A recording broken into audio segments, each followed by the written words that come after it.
Morning everyone.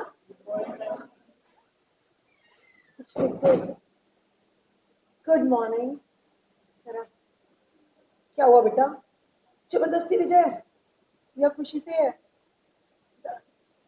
चलिए।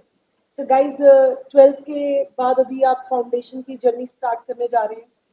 आपको सारा आई एम श्योर सर ने कल डिस्कस किया होगा आपके साथ कि कैसे कैसे ये जर्नी रहेगी। बहुत सारे लोग हैं। मैं स्टार्ट करने से पहले, बहुत ही खूबसूरत सब्जेक्ट है जो हम स्टार्ट करेंगे, बट मैंने कहा स्टार्ट करने से पहले थोड़ी सी गप्पे मार लें। मैं बहुत बड़ी गपोड़न हूँ, ये आपको थ्रू आउट द बैच पता चल जाएगा। कह रहे हैं हम गप्पे मारने नहीं आए, हमने फीस देनी है किस चीज की? पढ़ने के लिए। पढ़ाई वाले गप्पे मारेंगे, ठीक है जी। So guys, before starting this particular class I would like to tell you something about the CA particular course and something about myself. Done guys? सबसे पहली बात, आपको बहुत सारे लोग डराएंगे जीवन में जो कहेंगे अरे तू सीए कर रहा है, तो बहुत टफ होता है। पता है कितने सारे लोग हैं जो क्लियर ही नहीं हो पाते। ऐसा किसी ने बोला अभी तक? किसी ने एक्सपीरियंस किया? किसने कर लिया ये एक्सपीरियंस? तो पहली बात तो जिसने ये एक्सपीरियंस कर लिया है, एक थॉट अपने दिमाग में ले आना कि आपने सुना ही नहीं है शब्द। एक बार एक दो चार बच्चे होते हैं, मतलब दो भाई होते हैं, एक बड़ा और एक बहुत छोटा। They went to the forest. सुना है कभी? वो एक जंगल में जाते हैं और बड़े वाला भाई जो हट्टा कट्टा होता है मेरी तरह, वो कुएं में गिर जाता है। और जो बिल्कुल छोटा वाला भाई होता है, बिल्कुल इसकी तरह, ये हल्का फुल्का बेटा, अब ये जो होता है बिल्कुल और छोटा सा, वो उसको ना रस्सी से खींच खींच के बाहर ले आता है। जब वो वापस गांव जाते हैं ना, वो गांव में सबको बताते हैं कि हमारे साथ ये हुआ। कोई भी उनकी बात को बिलीव ही नहीं करता कि ये हल्का फुल्का एक हट्टे कट्टे इंसान को कैसे खींच सकता है। पॉसिबल ही नहीं है, इतनी स्ट्रेंथ ही नहीं है। वो बिल्कुल छोटा सा बच्चा और एक बड़ा इंसान, हाउ इज दैट पॉसिबल? कोई बिलीव नहीं करता। बट एक जो वहां पे कहते हैं ना, बड़े बुजुर्ग होते हैं, एक समझदार व्यक्ति होता है, वो बिलीव कर लेता है। क्यों बिलीव कर लेता है? वो कहता है क्योंकि इसे कोई ये बताने वाला नहीं था कि ये नहीं हो सकता। तो किसी ने थोड़ा बोला ये पॉसिबल नहीं है, तो उसके दिमाग में कोई नेगेटिव थॉट गया ही नहीं। तो उसको बस ये था कि मुझे किसी भी तरीके से अपने भाई को बाहर निकाल। गाइस प्लीज, इसी इंपॉर्टेंट थॉट के साथ हम अपनी क्लास शुरू करेंगे। प्लीज मेरी बात को समझिएगा।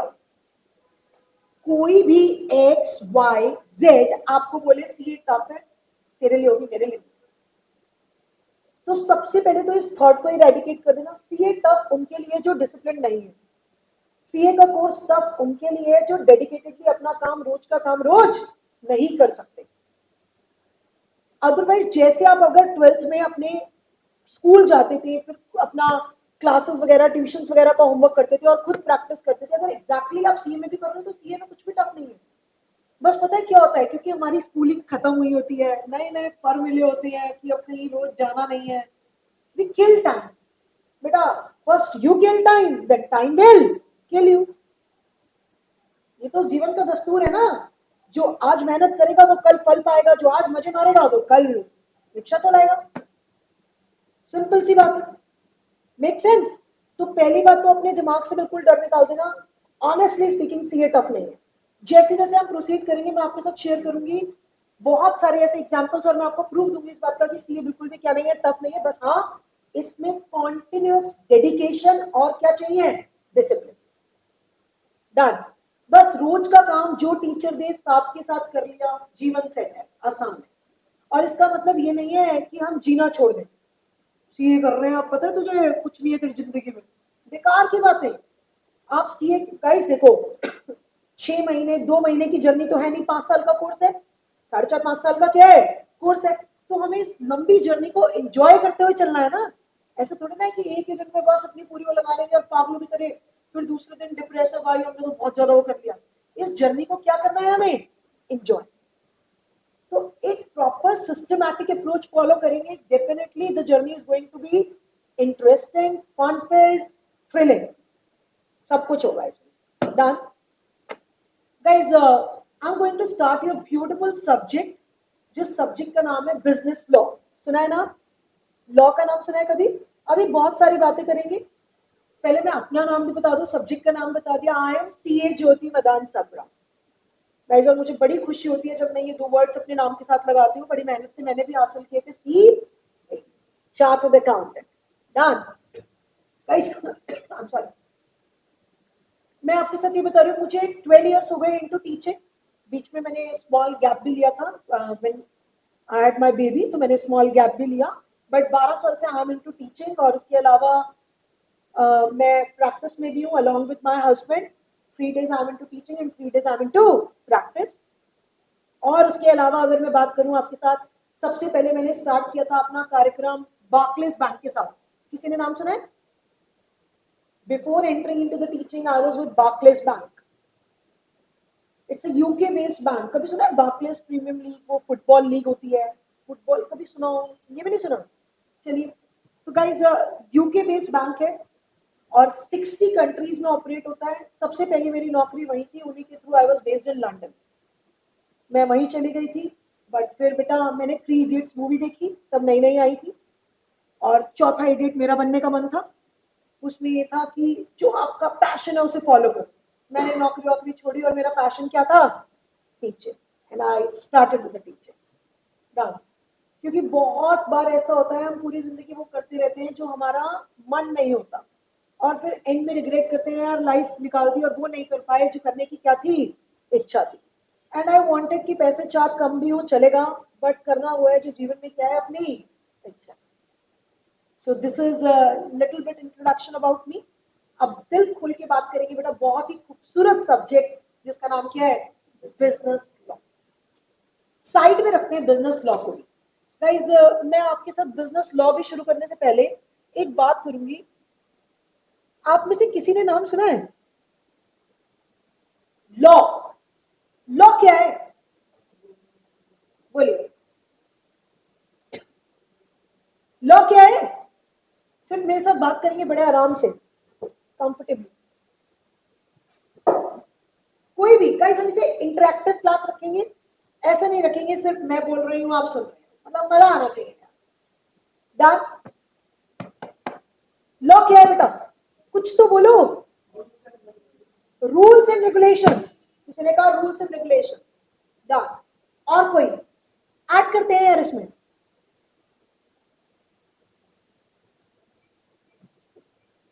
एनीबडी? नोबडी? बस रूल्स एंड रेगुलेशंस, इसके अलावा कोई कुछ नहीं बोलना चाहेगा? What is law? Guys I am pure vegetarian. कोई और है हमारी क्लास में प्योर वेजिटेरियन? अच्छा, तो बहुत सारी क्लास है प्योर वेजिटेरियन। तो ऐसा थोड़ा ना नॉनवेज वालों से मुझे कोई दिक्कत है। मेरे घर में ही खाते हैं बहुत सारे लोग। मेरे जीजू मंगलवार शनिवार का विश्वास वो नहीं करते, बिलीव नहीं करते। उन्हें चाहिए तो चाहिए भाई, ठीक है। बट मैं तो नेक्स्ट लेवल वाली प्योर वेजिटेरियन। मैं तो प्याज लहसुन भी नहीं खाती। मतलब मैं तो वेजिटेरियन में भी क्या कर चुकी हूँ, चरण सीमा पार कर चुकी हूँ। डन। सो गाइस, के वापस लौटते हुए, अब मैंने, क्योंकि मुझे नॉनवेज नहीं पसंद, मुझे ये सब चीजें नहीं पसंद, तो मैंने एक रूल एंड रेगुलेशन बना दिया कि पूरे इंडिया में कोई क्या नहीं करेगा, नॉनवेज नहीं खाएगा। Rules and regulations made by me. क्या सबको फॉलो करना होगा? जवाब दीजिए। क्यों भाई, मैंने रूल्स एंड रेगुलेशन बनाए हैं। आपके दिमाग में आ रहा है मैं कौन होती हूँ? आ रहा है?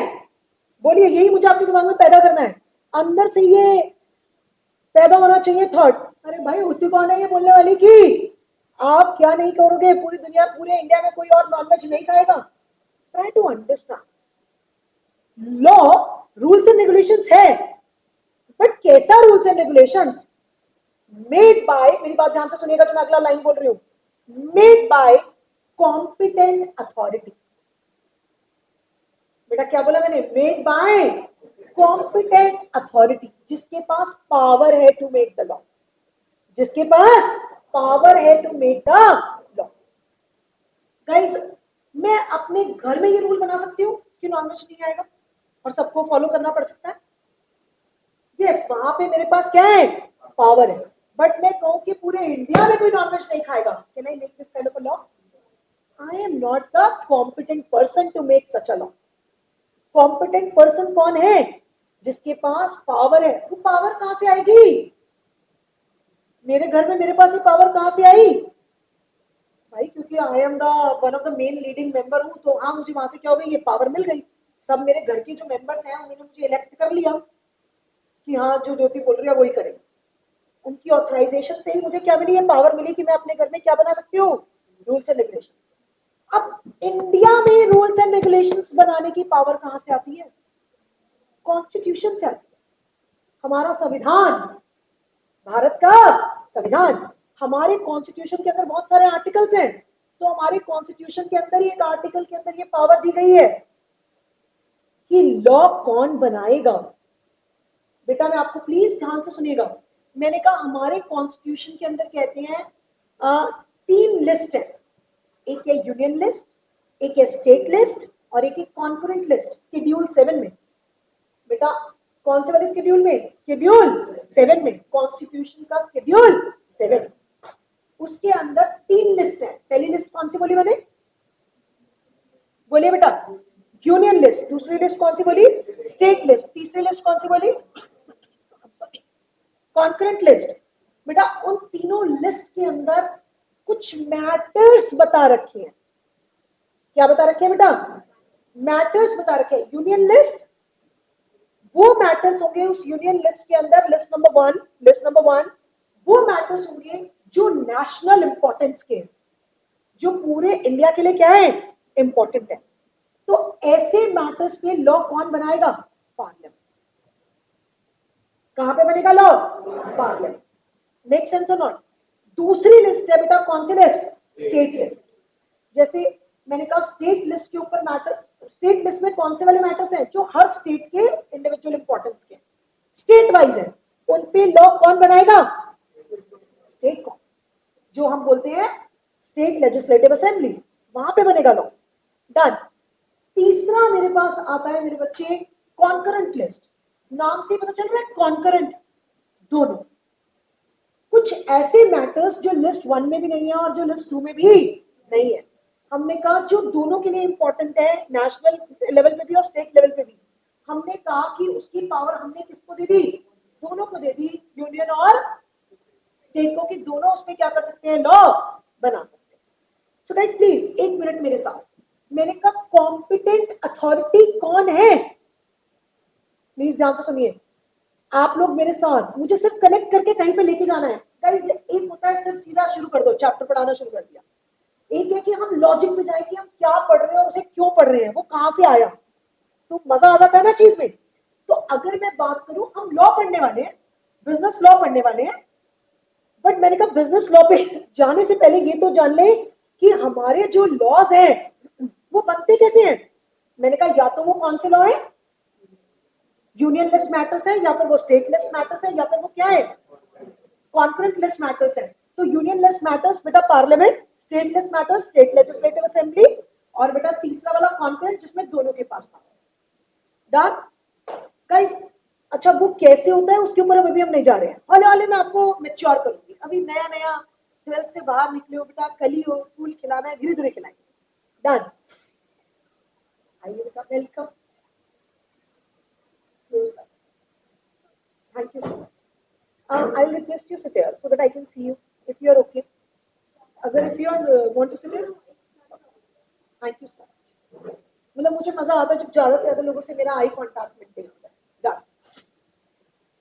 So guys मैंने कहा आपको, तो मेरे पास यूनियन लिस्ट आ गई, मेरे पास स्टेट लिस्ट आ गई, मेरे पास कॉन्करेंट लिस्ट आ गई। यूनियन लिस्ट पे कौन बना रहा है, पार्लियामेंट बना रही है। स्टेट लिस्ट पे कौन बना रहा है, स्टेट लेजिस्लेटिव असेंबली बना रही है। कॉन्करेंट पे दोनों बना।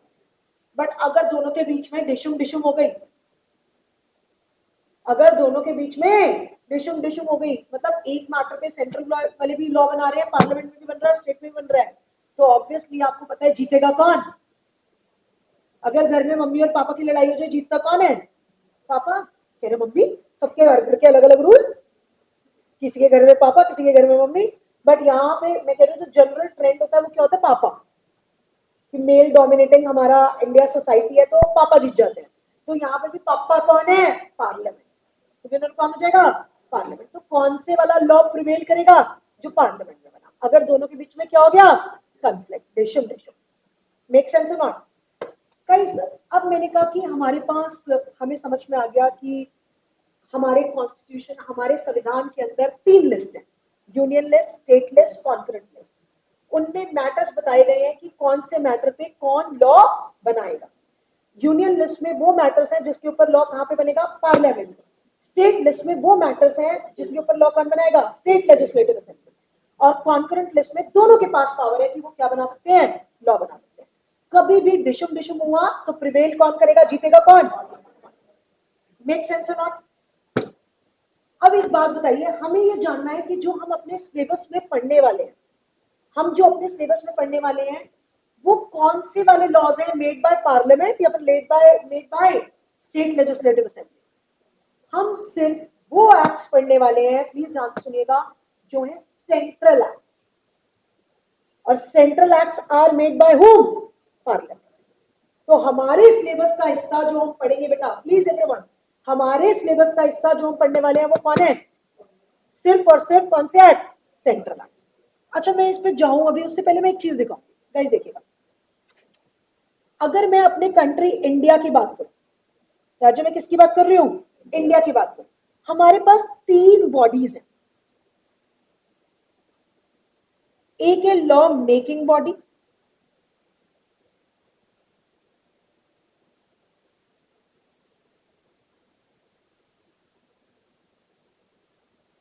एक है उस लॉ को इंप्लीमेंट करवाने वाली बॉडी,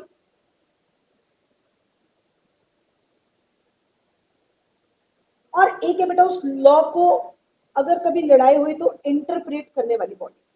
गाइस मैं चाहूंगी आप कुछ मत सोचिए कि हम कोई चैप्टर कुछ नहीं कर रहे, आज तो हम सिर्फ मजे लेंगे बेटा। हम लॉ को समझेंगे कि लॉ वर्क कैसे करता है हमारी इंडियन उसमें सिस्टम में। डन। मैंने कहा मेरे भारत देश में, भारत अरे इंडिया, इंडिया का मतलब क्या है, इंडिया में क्या है, जितनी हमारी स्टेट्स है सारी स्टेट्स, ऑल 28 स्टेट्स, प्लस जितनी हमारी क्या 7-8 यूनियन टेरिटरीज, प्लस मेरे बच्चे साथ में कुछ nautical miles of water also. पता है आपको ये बात कि कुछ हमारा बेटा स्टेट्स हो गई, यूनियन टेरिटरी हो गई, और कुछ 12 नॉटिकल माइल्स तक कुछ समुद्र का भी एरिया है जो किसका हिस्सा माना जाता है, इंडिया। तो इंडिया में क्या क्या आ गया, अब आर्टिकल 1 ऑफ द कॉन्स्टिट्यूशन, हमारे कॉन्स्टिट्यूशन का आर्टिकल 1 डिफाइन करता है क्या, इंडिया। तो इंडिया की टेरिटरी में क्या क्या आता है बेटा, सारी स्टेट्स, सारी यूनियन टेरिटरी, और कुछ nautical miles of water also. ये सब कुछ किसका हिस्सा है, बोलिए, इंडिया। डन। मैंने कहा इंडिया के अंदर हमारे पास 3 ऑर्गन्स हैं बेटा, क्या है, 3 ऑर्गन्स हैं। पहला लॉ बनाने वाला जिसे हम बोलते हैं लेजिस्लेटिव बॉडी, फिर है लॉ इंप्लीमेंट करने वाला जिसे हम बोलते हैं एग्जीक्यूटिव बॉडी, फिर एक लॉ इंटरप्रेट करने वाला जिसे हम बोलते हैं जुडिशियल। बेटा मेरे साथ सारे जने, एवरीवन, मैंने पहला क्या बोला, लेजिस्लेटिव। तो बेटा लॉ बनता कैसे हमारे यहाँ पे, मैंने आपको बोला कि हमारे सिलेबस का हिस्सा राज्य कौन से वाले एक्ट है, बोलिए जरा, कौन से वाले एक्ट है, सेंट्रल एक्ट। और वो सेंट्रल एक्ट कैसे बनते हैं, मैंने कहा पार्लियामेंट। कैसे बनते हैं अभी जान लेंगे, थोड़ी देर में। कहां पे बनते हैं मेरे बच्चे, पार्लियामेंट। फिर दूसरा मेरे पास क्या है, बेटा लॉ बना तो दिया, उसे इंप्लीमेंट भी तो कराना होगा। सिर्फ बना के क्या उसकी आरती उतारे, आरती उतारो जी ना। अगर अब कानून बनाया है तो उस कानून की क्या होगी, इंप्लीमेंटेशन भी तो होगी, उसे एनफोर्स भी तो कराना होगा। देखेंगे भी तो सही कि वो सही चल रहा है नहीं चल रहा। जैसे मान लो लेट्स टेक एन एग्जांपल, हमने एक लॉ बना दिया कि कोई भी रेड लाइट टापेगा तो उसको क्या लगेगा, फाइन लगेगा।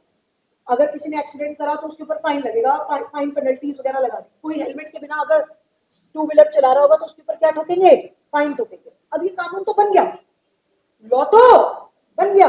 अब बेटा जब ये लॉ बन गया तो अब इसको इंप्लीमेंट भी तो कराना होगा। अब इसके लिए क्या करने होंगे, कुछ ऑफिसर्स वगैरह अपॉइंट करने होंगे जो क्या करेंगे, इसकी इंप्लीमेंटेशन कराएंगे। बोलिए बेटा, डन। तो मैंने कहा अब जब कानून बन गया तो उसके बाद उसे क्या कराया जाएगा, इंप्लीमेंट कराया जाएगा। क्या कराया जाएगा, इंप्लीमेंट। बेटा अब ये इंप्लीमेंटेशन का काम, हमारे पास 2 प्रकार के मेंबर्स होते हैं, एक होते हैं परमानेंट और एक होते हैं टेम्पररी। गाइज मेरी रिक्वेस्ट रहेगी सब बड़े मजे लेके इसे सुनेंगे। ये बेसिक अगर क्लियर होता है तो आगे पढ़ने में क्या आता है, बड़ा मजा आता है ना। मैंने कहा एक है मेरे पास परमानेंट मेंबर्स, जैसे कि अगर आपने सुना आईएएस ऑफिसर, आईआरएस, आईएफएस, जो ये सिविल सर्वेंट्स वगैरह होते हैं, ये सब एग्जीक्यूटिव बॉडी के कौन से मेंबर्स हैं। अच्छा एक बात बताओ, बीजेपी की सरकार आए, कांग्रेस की आए, क्या ये होता है कि बीजेपी की सरकार आएगी तो ये वाले आईएएस ऑफिसर चले जाएंगे, ये वाले आईएएस ऑफिसर्स आएंगे। उनकी जॉब क्या होती है, परमानेंट, जितना उनका टेन्योर है, जब तक उनकी रिटायरमेंट एज नहीं आती, दे कैन कंटिन्यू और not. Yes, am I right और रॉन्ग।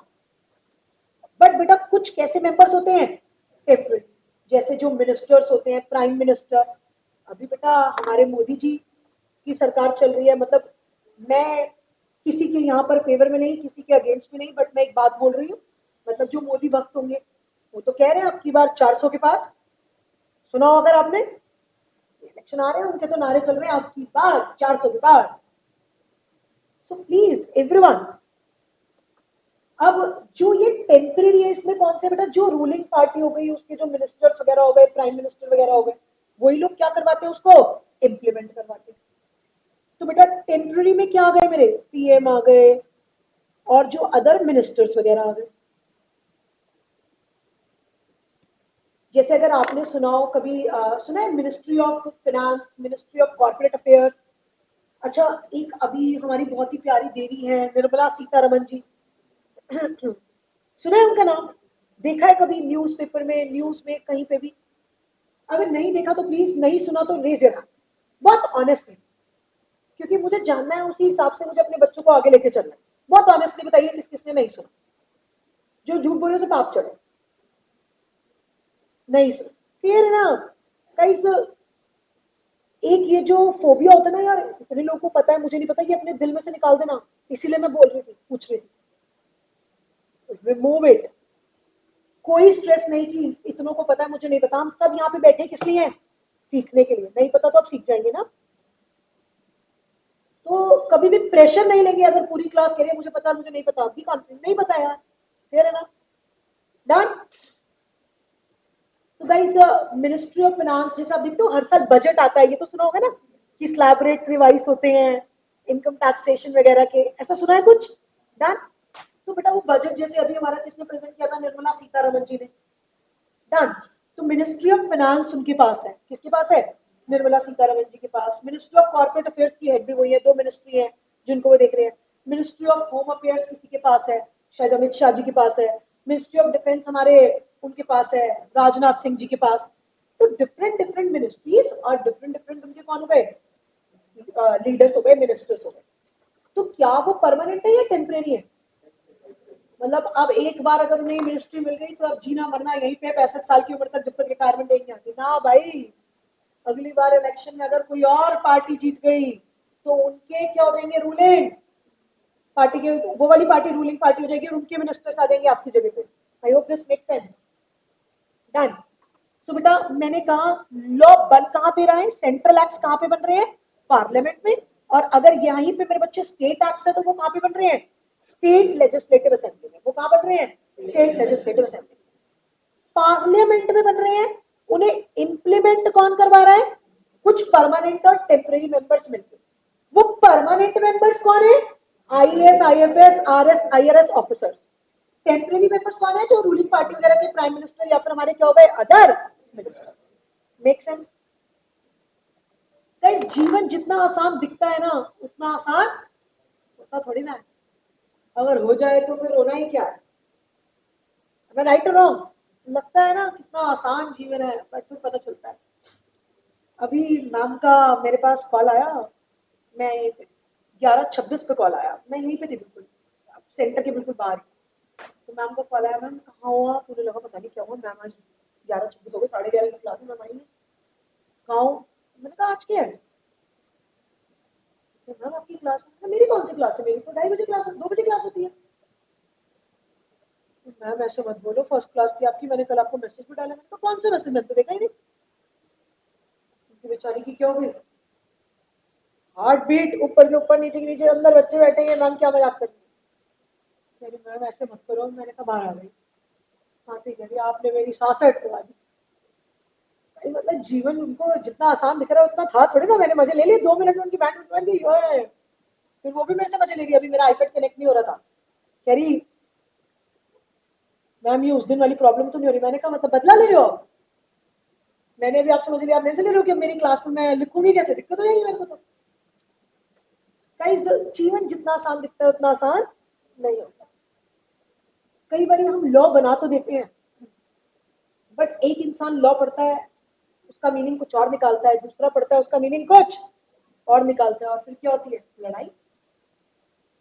आपने देखा है, बहुत बड़ी बड़ी लड़ाइयां क्या हो रही होती हैं कोर्ट में, एक वकील कुछ और बोल रहा है और दूसरा वकील कुछ और बोल रहा है। मान लो दो टॉप शॉट लॉयर्स हैं इंडिया के, दो टॉप शॉट लॉयर्स हैं इंडिया के। बेटा वो एक जना अपने क्लाइंट का केस रिप्रेजेंट कर रहा है और दूसरा अपने क्लाइंट का केस रिप्रेजेंट कर रहा है। Try to understand.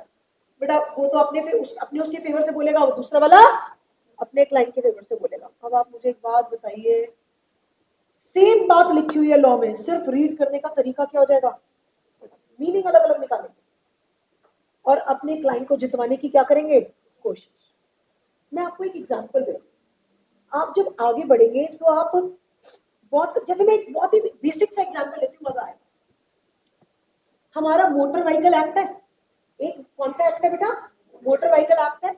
उसके अंदर लिखा हुआ है, अगर आप रोड पर जा रहे हैं और आपसे किसी का एक्सीडेंट हो जाए तो स्टॉप। तो आपको क्या होना है? स्टॉप। मान लीजिए कोई आया स्कूटी में हमारी क्लास में, आज कौन आया? कोई भी नहीं है। स्कूटी गाड़ी, आप आए कार से आए अपनी, बहुत बढ़िया। ये आ रहे थे, क्या नाम है बेटा? शुभम। शुभम जी आ रहे थे बेटा अपनी गाड़ी से, मार दिया किसी को। कहानी के सारे पात्र काल्पनिक हैं, इनका वास्तविकता से कोई लेना देना नहीं। बेटा इन्होंने मार दिया, एक मिस्टर एक्स है, उनको गाड़ी से मार दिया, वो गिर गए। अब इन्होंने मोटर व्हीकल एक्ट की बात की, उसमें क्या लिखा हुआ है कि अगर आपसे किसी का एक्सीडेंट हो जाए, कोई टूट जाए तो आपको स्टॉप। शुभम जी ने घड़ी देखी, पूरे 20 सेकंड रुके, और उसके बाद वहां से गाड़ी 10 सेकंड रुके और गाड़ी शो गोली की तरह भगाई और निकल गई।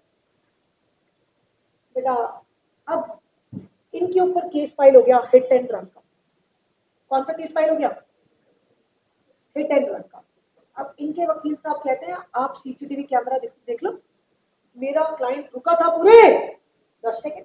आपने लॉ में लिखा है स्टॉप, ये थोड़ी ना लिखा है कि कितनी देर स्टॉप। बेटा बात समझ रहे हो, क्या मजा है इस लॉ का? हो गई कलेश, हो गई लड़ाई। अब बेटा स्टॉप वर्ड को, स्टॉप वर्ड की इंटरप्रिटेशन के ऊपर इसका मीनिंग, इंटरप्रिटेशन मतलब उसका मीनिंग निकालना, इंटरप्रिटेशन का मतलब उसका मीनिंग निकालना। इस स्टॉप वर्ड का मीनिंग निकालने के लिए हम किसके पास गए? जज साहब के पास।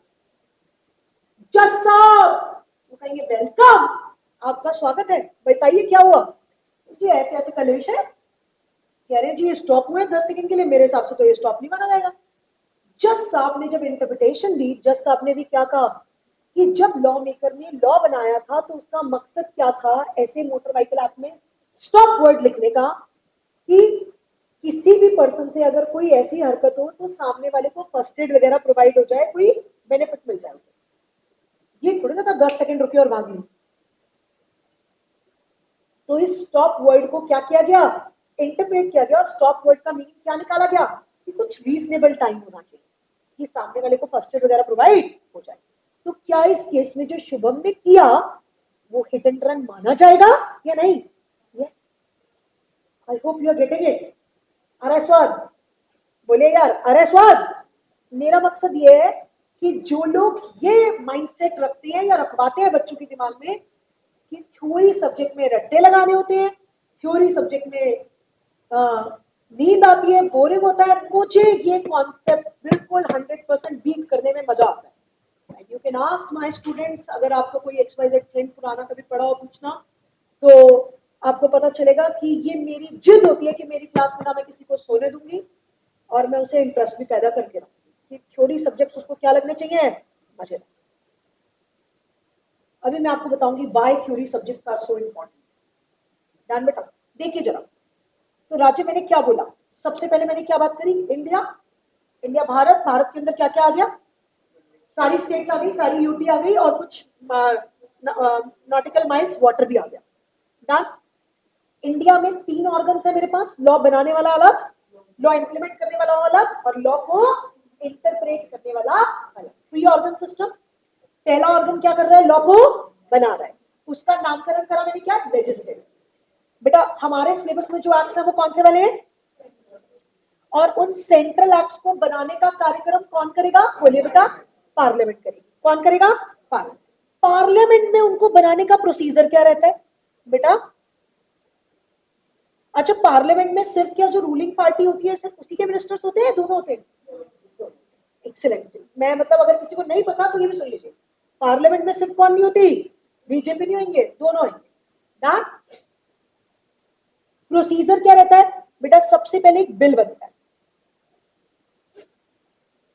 बेटा क्या बनता है, बिल। जैसे किसी मैटर के ऊपर, किसी मुद्दे के ऊपर हमें क्या चाहिए, कानून चाहिए। जैसे मान लो मैं कल की न्यूज में पढ़ रही थी and I felt so much pain कि आज भी मेरे हिंदुस्तान में ऐसा होता है, आज भी मेरे भारतवर्ष में ऐसा होता है कि अगर लड़की पैदा हो गई तो उसको काट देना, उसके ऑर्गन्स काट दिए, उसका हेड काट दिया न्यूबॉर्न बेबी का, और उसको डंप कर दिया डस्टबिन में।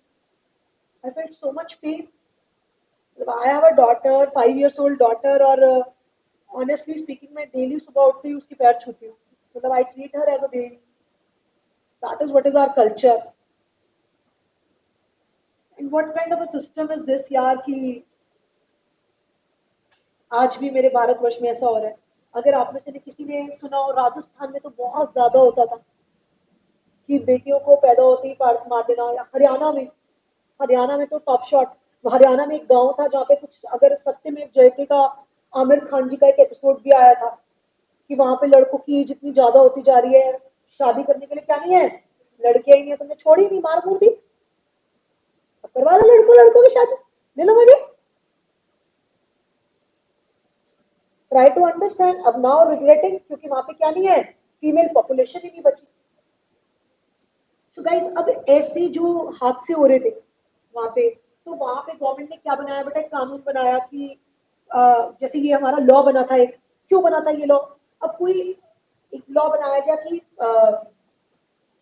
माँ के गर्भ में, बॉम्ब में हम क्या नहीं करेंगे, टेस्ट नहीं करेंगे कि जो पैदा होने वाला बच्चा है वो गर्ल चाइल्ड है या मेल चाइल्ड है। गाइस अगर मैं बात करूं फॉरेन कंट्रीज में तो ऐसा कोई लॉ है ही नहीं। अगर मान लो कोई फॉरेनर यहाँ पे इंडिया आई हुई है, समझने की कोशिश करना, और वो यहाँ पर प्रेग्नेंट होती है तो वो कहती है आई वांट टू चेक कि वेदर आई एम, मुझे शॉपिंग करनी है, वो लोग बड़े एक्साइटेड हो जाते हैं कि हम शॉपिंग करेंगे कि गर्ल चाइल्ड है या बॉय बॉय है तो मैं उस हिसाब से शॉपिंग कर लूँ। वो यहाँ पे जाती है तो वहाँ पे बड़ा बड़ा, यहाँ पे तो डॉक्टर के क्लिनिक्स में लिखा हुआ है कि डॉक्टर से किसी तरीके से पूछना वगैरह सब अपराध है, पनिशमेंट है, आप चेक ही नहीं करा सकते कि गर्ल है बॉय है। What the hell is this, ये क्या है, ऐसा क्यों है, उसको डाइजेस्ट ही नहीं हो रहा। तो उसे समझाया जाता है भाई तेरा देश, वहां पे कोई डिफरेंशिएशन नहीं है बॉय और गर्ल में, इक्वल है। यहाँ पर लड़कियों को पैदा होते ही मार दिया जाता था, इसीलिए इस देश में ऐसे कानून की आवश्यकता थी। I hope you are getting it. तो बेटा क्या जब नीड रियलाइज हुई कि गर्ल चाइल्ड को सेव करना है, गर्ल चाइल्ड को सेव करना है, तो सीधा पार्लियामेंट में क्या हुआ, कुछ एमपी वगैरह सब कुछ खड़े हो गए, लॉ बनाएंगे ये लॉ।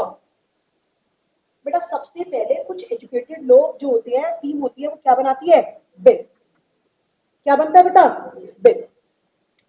अब उस बिल को बेटा क्या किया जाता है, दोनों हाउस में पेश किया जाता है, दादी हाउस एंड नानी हाउस, मजाक कर रही हूँ, upper house and lower house, Lok Sabha and Rajya Sabha. बेटा लोकसभा और राज्यसभा दोनों में मेरे बच्चे उसे क्या किया जाता है, पेश किया जाता है।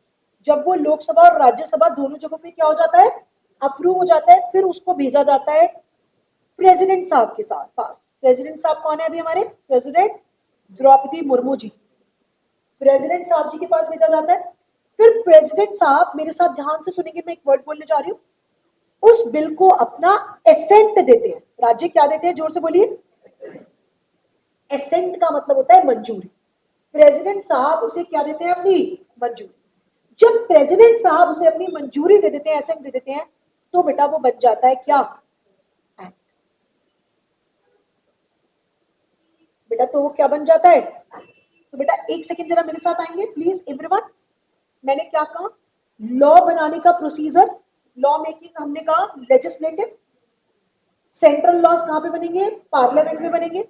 अब ये जो सेंट्रल लॉज हैं, मैंने कहा प्लीज एक और बात बताई थी मैंने आपको, हमारे पास 3 लिस्ट है शेड्यूल 7 ऑफ द कॉन्स्टिट्यूशन के अंदर।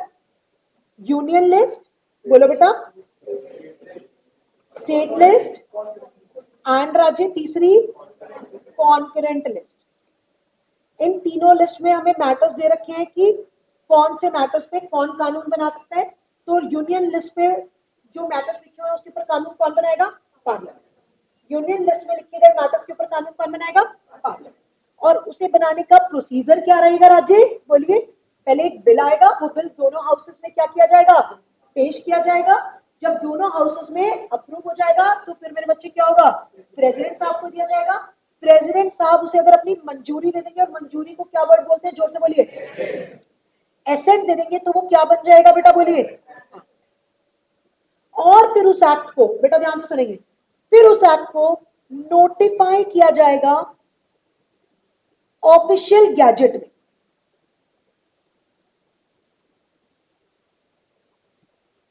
बेटा उस एक्ट को नोटिफाई किया जाएगा किसमें? ऑफिशियल गैजेट में। सॉरी बेटा, अच्छा ये मेरे पास एक, मेरा एकदम से मन किया, ये क्या है? Anyone? What is this? This is newspaper. जैसे ही हम लोग न्यूज़पेपर पढ़ते हैं वैसे ही सरकारी अखबार को बोलते हैं क्या? Official gazette. मैं आपको सिर्फ याद कराने के लिए बोल रही हूँ, सरकारी अखबार को क्या बोलते हैं बेटा? बोलिए। Official gazette. तो उस ऑफिशियल गैजेट में बेटा इसे क्या कर दिया जाएगा? पब्लिश कर दिया जाएगा, नोटिफाई कर दिया जाएगा, पब्लिश कर दिया जाएगा। कहां पे? बोलिए बेटा। Official gazette. और उस ऑफिशियल गैजेट में जब ये पब्लिश किया जाएगा बेटा, या तो कोई डेट मेंशन कर देंगे। मान लो बेटा, प्लीज मैं सिर्फ आपकी 1 मिनट देंगे राजे मुझे। हमने उसे ऑफिशियल गैजेट में पब्लिश करा आज। आज क्या डेट है? 11 अप्रैल को पब्लिश किया और डेट लिख दी कि ये पब्लिश हमने कर दिया, कानून बना दिया, बट ये एप्लीकेबल होगा 30 अक्टूबर से या 1 अक्टूबर से। तो बेटा बेशक ये पब्लिश आज हो गया, बट इसकी एनफोर्सेबिलिटी, एप्लीकेबिलिटी, ये लागू कब से होगा? 1 अक्टूबर। अगर हमने कोई डेट मेंशन कर दी तो वो एप्लीकेबल कब से होगा? From that date. तो बेटा उसकी एप्लीकेबिलिटी कब से होगी राजी? बोलिए। From that date. बट बेटा अगर हमने कोई डेट मेंशन नहीं करी तो वो एप्लीकेबल कब से होगा? जिस डेट पे क्या हुआ? पब्लिश। ये बात समझ में आती? तो क्या मैं मान लूं मेरे चीते बच्चों को बिल्कुल क्रिस्टल क्लियर हो गया? पहले ऑर्गन का काम, पहला ऑर्गन क्या है? Law making body. पक्की बात? दूसरा कौन है? इंप्लीमेंट कौन करवाएगा? कानून तो बना दिया कि क्या नहीं होना चाहिए हमारा, हमने कानून बना दिया कि जैसे कि लेट्स से एग्जांपल, मदर के उसमें बॉम्ब में क्या नहीं होगा? गर्ल टेस्ट नहीं होगा कि गर्ल चाइल्ड है या बॉय या मेल चाइल्ड है। तो हमने कहा अब इस लॉ को इम्प्लीमेंट करवाने के लिए कौन है? कुछ परमानेंट मेंबर्स और कुछ टेम्परेरी मेंबर्स हैं, कुछ IAS, IRS, IFS officer, civil servants और प्राइम मिनिस्टर और minister of ministry of health होगी। क्या होगी बेटा? एक मिनिस्ट्री ऑफ हेल्थ, जिसके अंदर बेटा बहुत सारे डिपार्टमेंट्स होंगे। वो लोग इन्फोर्स करवाएंगे कि ये सारी चीजें क्या हो? कंप्लाई हो। कभी बेटा जगह जगह पे, हर क्लिनिक के अंदर, डॉक्टर के अंदर, सब जगह पे लिखा हुआ है कि ये प्री कंसेप्शन, प्री नेट। पहले तो ये सब होता था कि कंसीव करने के बाद चेक नहीं करा सकते कि फीमेल है या मेल है। बट आजकल तो बेटा एक और नया टर्म और आ चुका है, क्योंकि आजकल आईवीएफ वगैरह से आप खुद प्लान करके भी, जिनके बेबी नहीं हो रहे होते, आप क्या करवा सकते हो? डलवा सकते हो बेबी अंदर। तो फिर उसको भी बोल रहे हैं कि आप पहले से भी प्लान नहीं करोगे कि मेल है या फीमेल है, वो अपने आप होना चाहिए, जो मर्जी हो जाए। प्लान करके नहीं आप कंसीव करा सकते कि मुझे सिर्फ आप क्या करवा दो, 2 फीमेल चाइल्ड करवा दो, फीमेल करवा दो, या फिर 2 बॉय करवा दो बच्चे ना। तो हर तरीके से हमने क्रॉस मरवा दिया कि किसी प्रकार की क्या नहीं होगी, चेकिंग नहीं। तो बेटा आप जो मिनिस्ट्री ऑफ हेल्थ के अंदर वेरियस डिपार्टमेंट्स है वो लोग इंश्योर करेंगे कि ये सारी चीजें क्या हो रही है, हमारे उसमें कंप्लाई हो रही है। Make sense? फिर तीसरी बॉडी आई राजी, कौन सी बॉडी आई मेरे पास? इंटरप्रेट करने वाली बॉडी, जो कौन सी बॉडी है बेटा? जुडिशरी। ये जुडिशरी क्या करती है बेटा? जब भी कोई फाइट होती है लॉ को रीड करते वक्त, लॉ को इंटरप्रेट करते वक्त, सॉरी, लॉ का मीनिंग जब भी हमें ट्रू सेंस में डिराइव करना है, बेटा क्या करना है? ट्रू सेंस में डिराइव करना है, तो हमारी मदद कौन करता है? जुडिशरी। अब बेटा इस जुडिशरी में भी मेरे पास बहुत सारे, एक क्या हमारा एपेक्स कोर्ट, एपेक्स मतलब हाईएस्ट, वो कौन है? वेरी गुड, चीते हैं मेरी क्लास में। सुप्रीम कोर्ट, चीतियां भी हैं, नाराज ना हो। डन। फिर एक उसके नीचे कौन आ जाती है? High court. बेटा फिर और भी क्या है मेरे पास? District court. सुप्रीम कोर्ट कितने हैं हमारे इंडिया में, जल्दी बताइए। क्या बात कर रहे हो, एक ही? इतना बड़ा इंडिया, एक ही supreme court? Yes, only one. High courts कितने हैं? हर स्टेट का अलग अलग है, कुछ स्टेट शेयर भी करते हैं, कुछ स्टेट्स शेयर भी करते हैं, बट मैं कह रही हूँ हमारे पास क्या है? Many high courts according to the state. Guys, और डिस्ट्रिक्ट कोर्ट, हर स्टेट के अंदर जो वेरियस डिस्ट्रिक्ट है उनके क्या हो जाते हैं? डिस्ट्रिक्ट कोर्ट हो जाते हैं। तो क्या लगता है, जो सुप्रीम कोर्ट है, अगर उसने कोई जजमेंट दिया, जो सुप्रीम कोर्ट का ऑर्डर आया, वो हाई कोर्ट को मानना पड़ेगा नहीं मानना पड़ेगा? ऑब्वियसली। और डिस्ट्रिक्ट कोर्ट को भी मानना पड़ेगा नहीं मानना पड़ेगा? बोलिए। अगर किसी मैटर के ऊपर लड़ाई हो रही है और सुप्रीम कोर्ट ने जजमेंट दे दिया, तो क्या वो पूरी सारी की सारी कोर्ट्स पे बाइंडिंग हो जाएगा? भाई वो बाप है सबका, सबको उसकी बात माननी पड़ेगी, कुछ भी हो जाए। अब आपको क्या करना पड़ेगा? हाँ जी पापा, जो आप कह रहे हैं वो ही करेंगे। तो अगर सुप्रीम कोर्ट ने किसी मैटर पे कोई जजमेंट दे दिया, तो आपको क्या करना पड़ेगा? उसे फॉलो करना ही पड़ेगा। डन। फिर मेरे पास, मैंने कहा स्टेट वाइज क्या है, बहुत सारी हाई कोर्ट्स। अब बेटा दिल्ली हाई कोर्ट का किसी मैटर पे डिसीजन कुछ और है, बॉम्बे हाई कोर्ट का कुछ और है। बेटा Calcutta high court, Calcutta high court हमारी सबसे पुरानी हाई कोर्ट है। सबसे पुरानी हाई कोर्ट कौन सी है? कैलकाटा। कैलकाटा हाई कोर्ट का, कोलकाता हाई कोर्ट का बेटा जजमेंट कुछ और। अब बेटा बताओ किसकी बात माने? Common sense. Anyone in the class? Common sense, common sense लगाइए यार, लगाओ ना, मजा आ जाए।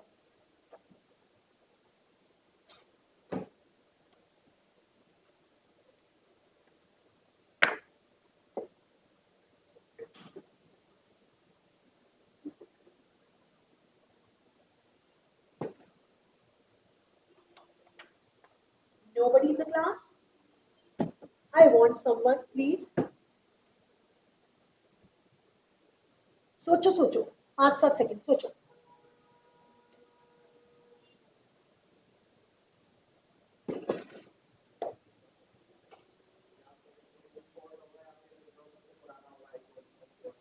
ये देखो कौन था ये? गाइस देखो, हम हिंदुस्तानियों की ना एक बड़ी खूबसूरत आदत है गाइस, हमसे अगर हमें नहीं पता ना कुछ भी, कोई भी चीज, हम ना मतलब जुगाड़ तो कर ही लेते हैं। Jugaad is the word which is in our blood, जो कहाँ पे हमारे ब्लड में। किसी ने वो मूवी देखी है 12th fail? Everyone has seen? कौन कौन है जिसने नहीं देखी 12th fail? I just want to ask, this is your homework for today. मेरी क्लास का होमवर्क है, आप कौन सी मूवी देखेंगे? 12th fail. मतलब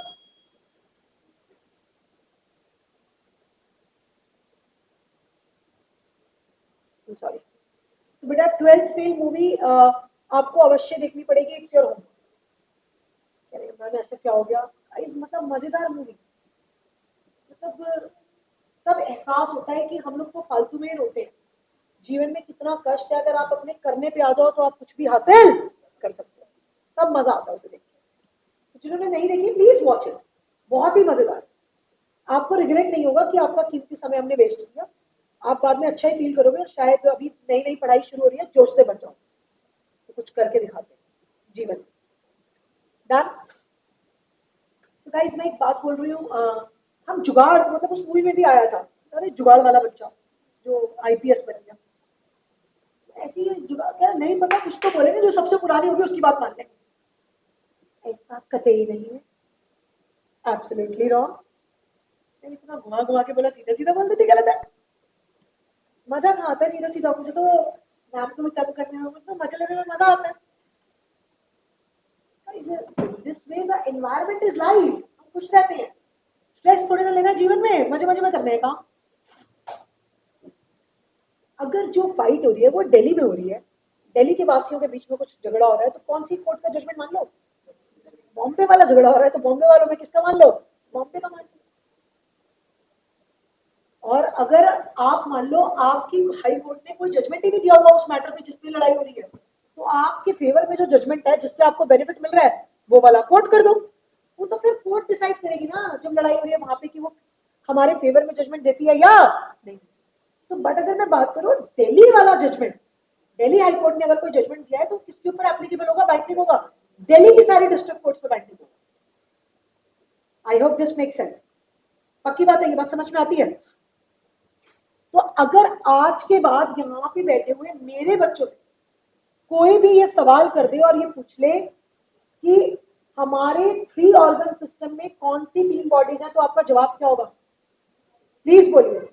लेजिस्लेटिव, एग्जीक्यूटिव और तीसरी जुडिशियरी।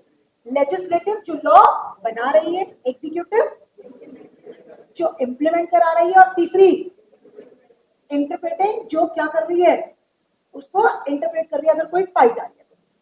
तो बनाने वाला कौन है? लेजिस्लेटिव। लेजिस्लेचर हमारे यहाँ पे कौन है? बाइकेमरल बोलते हैं, जिसमें 2 हाउसेस हो जाते हैं। पार्लियामेंट में दोनों हाउसेस, लोकसभा एंड राज्यसभा, पहले एक बिल आता है, दोनों हाउसेस में अप्रूव होता है, प्रेसिडेंट साहब की मंजूरी, मंजूरी को क्या बोलते हैं? एसेंट मिलता है। फिर मेरे बच्चों से क्या कर दिया जाता है?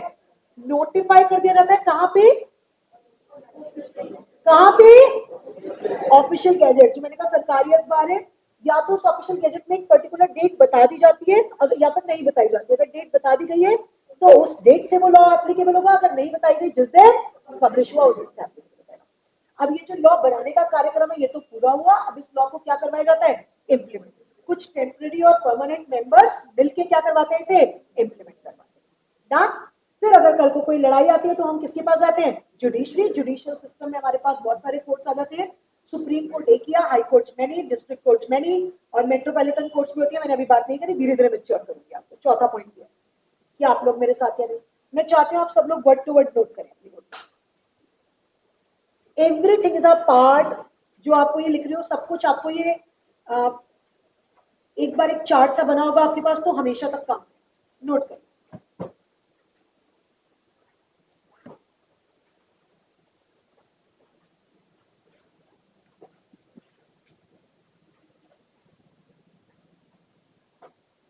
ऑनलाइन वाले बच्चे से मैं पूछूंगी, बेटा क्लियर है, समझ आ रहा है?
गाइस इंटरेस्टिंग लग रहा है? लोग बहुत ऑनेस्टली बताइएगा मुझे, यार रिएक्शन चाहिए मुझे।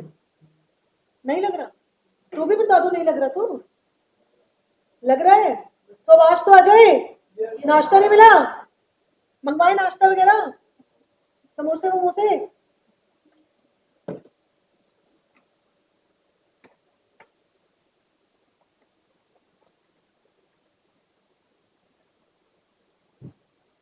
उसका तो फास्ट ही होगा आज। जय माता दी है कोई फास्ट वाला है? मैं भी हूँ।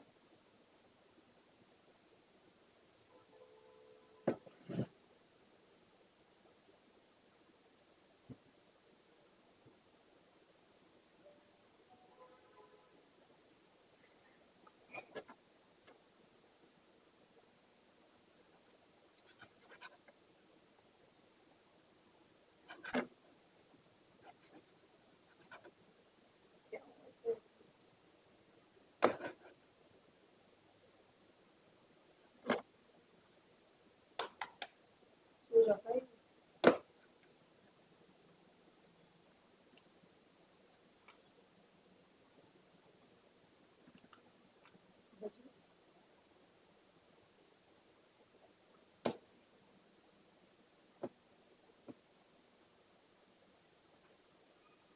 काम भी कर रहे हैं।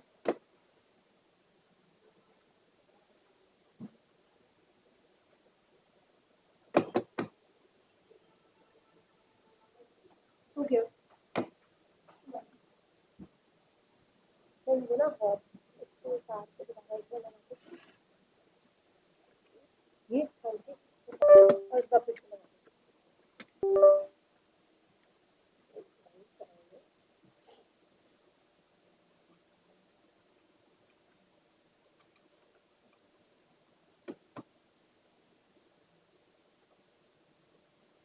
इसको दे दीजिए। तो ये गिरा है वो निकाल देना।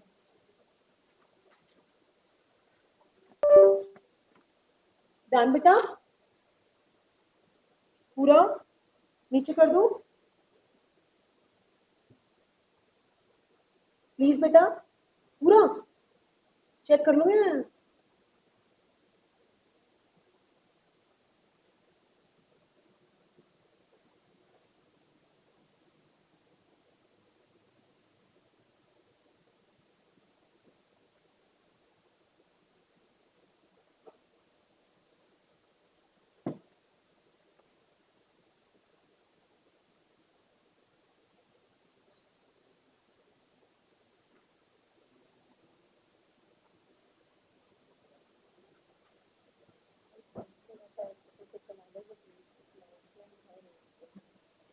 कोई बात नहीं। हाँ आप मुझे पहले बता रहे थे ऐसे यूज करना।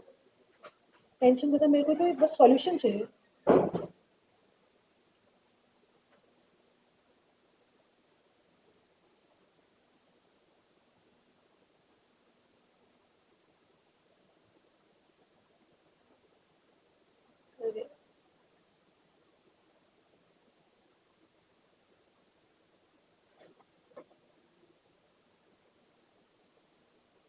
डन बेटा everyone can I proceed further या कोई अभी लिख रहा है?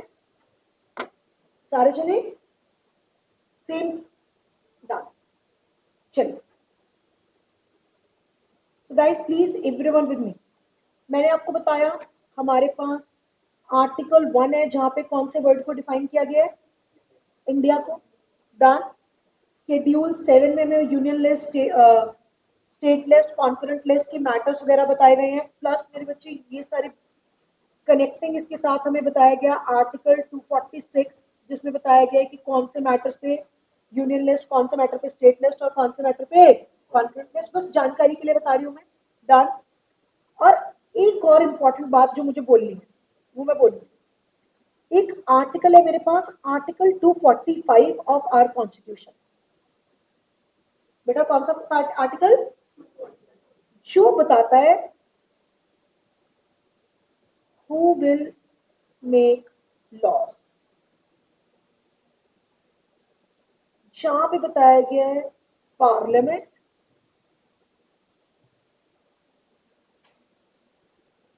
या फिर state legislative assembly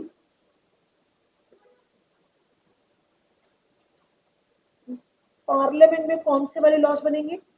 for whole of India और part thereof. State legislative assembly में कौन से लॉज बनेंगे? फॉर होल ऑफ स्टेट और पार्ट देयर ऑफ।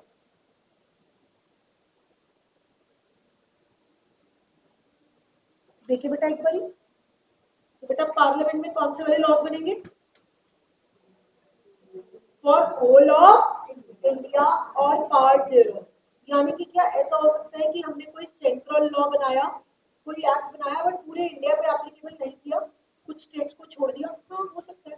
पहले तो आप बहुत सुनते होंगे except Jammu and Kashmir, but अब आर्टिकल 370 रिवोक होने के बाद जम्मू एंड कश्मीर में भी क्या होने लग गए एप्लीकेबल। तो पार्लियामेंट में जरूरी नहीं है कि जब कोई कानून बनेगा तो वो पूरे भारत में ही एप्लीकेबल होगा, जनरली होते हैं, बट अगर हम कुछ स्टेट्स को उसकी परव्यू से बाहर रखना चाहें तो रख सकते हैं। ऐसे ही जब स्टेट लेजिस्लेटिव असेंबली कोई लॉ बनाया जाएगा तो for whole of the state, मान लो बेटा यूपी में बना, या तो हमने पूरी यूपी के लिए बना दिया कोई लॉ, या फिर यूपी के किसी पर्टिकुलर पार्ट के लिए बना दिया, कुछ पार्ट्स में हमें उस लॉ को एप्लीकेबल नहीं करना था। तो बेटा प्लीज आर्टिकल 245 बताता है who will make laws. Parliament में बनेंगे फॉर होल ऑफ इंडिया और part thereof, state legislative assembly में बनेंगे for whole of the state और पार्ट देयर। इजी, पक्की बात, पूरी क्लास मेरे साथ डन। अब थोड़ी से मजे लेते हैं बेटा, 1 मिनट देंगे मुझे।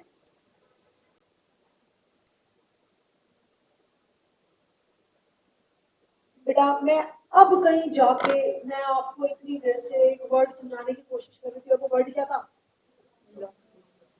अब कहीं जाके मुझे थोड़ी सी सेटिस्फेक्शन हुई है, मैंने पूरा तो नहीं समझाया, थोड़ा सा वो वर्ड आपको समझा दिया। कौन से वाला? लॉ। अच्छा, धीरे धीरे और समझेंगे। डन। तो बेटा हमारे सिलेबस के अंदर क्या स्टेट एक्ट्स है? पहली बात, हम अपने सिलेबस में सिर्फ कौन से एक्ट्स पढ़ने वाले हैं? Central acts. वो किसने पास किए होंगे? पार्लियामेंट में पास होंगे। ध्यान मेरे बच्चे। तो हम देखेंगे बेटा हमारे सिलेबस में क्या क्या चीजें आती हैं, एक बार देख ले, नजर मार ले। एक इंडियन रेगुलेटरी फ्रेमवर्क के बारे में बात होगी, जिसमें ये सारी बातें आएंगी जो मैं भी आपके साथ शेयर कर रही थी, और भी कुछ एडिशनल बातें भी होंगी जो मैं धीरे धीरे कर लूंगी, कि लॉ कहाँ से आया, कैसे बना, सारी बातें अभी धीरे धीरे मैं मैच्योर कर दूंगी आपको। डन। सोर्सेज ऑफ लॉ क्या है, हिस्ट्री ऑफ लॉ क्या है, और हमारा पार्लियामेंट का जो एक प्रोसीजर है, और साथ में जुडिशरी, ये सारी बातें हमें किसमें देखने को मिलेंगी? इस chapter number 1 Indian regulatory framework. बेटा इसकी वेटेज एग्जाम में 0 से 5 नंबर, मतलब कई बार पेपर में ना भी पूछे, और कई बार मैक्सिमम कितने नंबर का पूछते हैं? 5।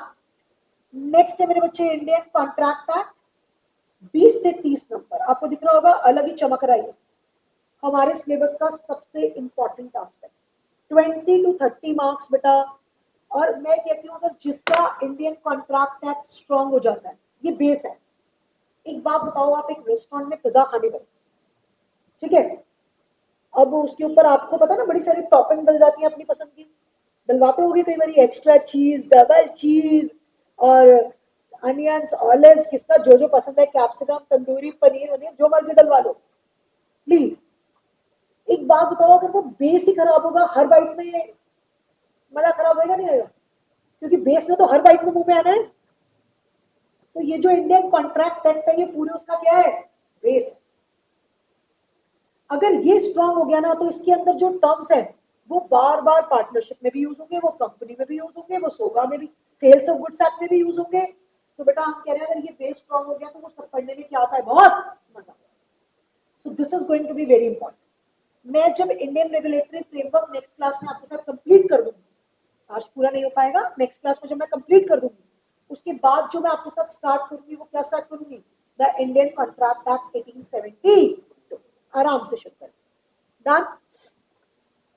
फिर एक है सेल्स ऑफ गुड्स एक्ट 1930, इसका नाम है सोगा, प्यार से बुलाते हैं वैसे, देखो ना, SOGA, सोगा।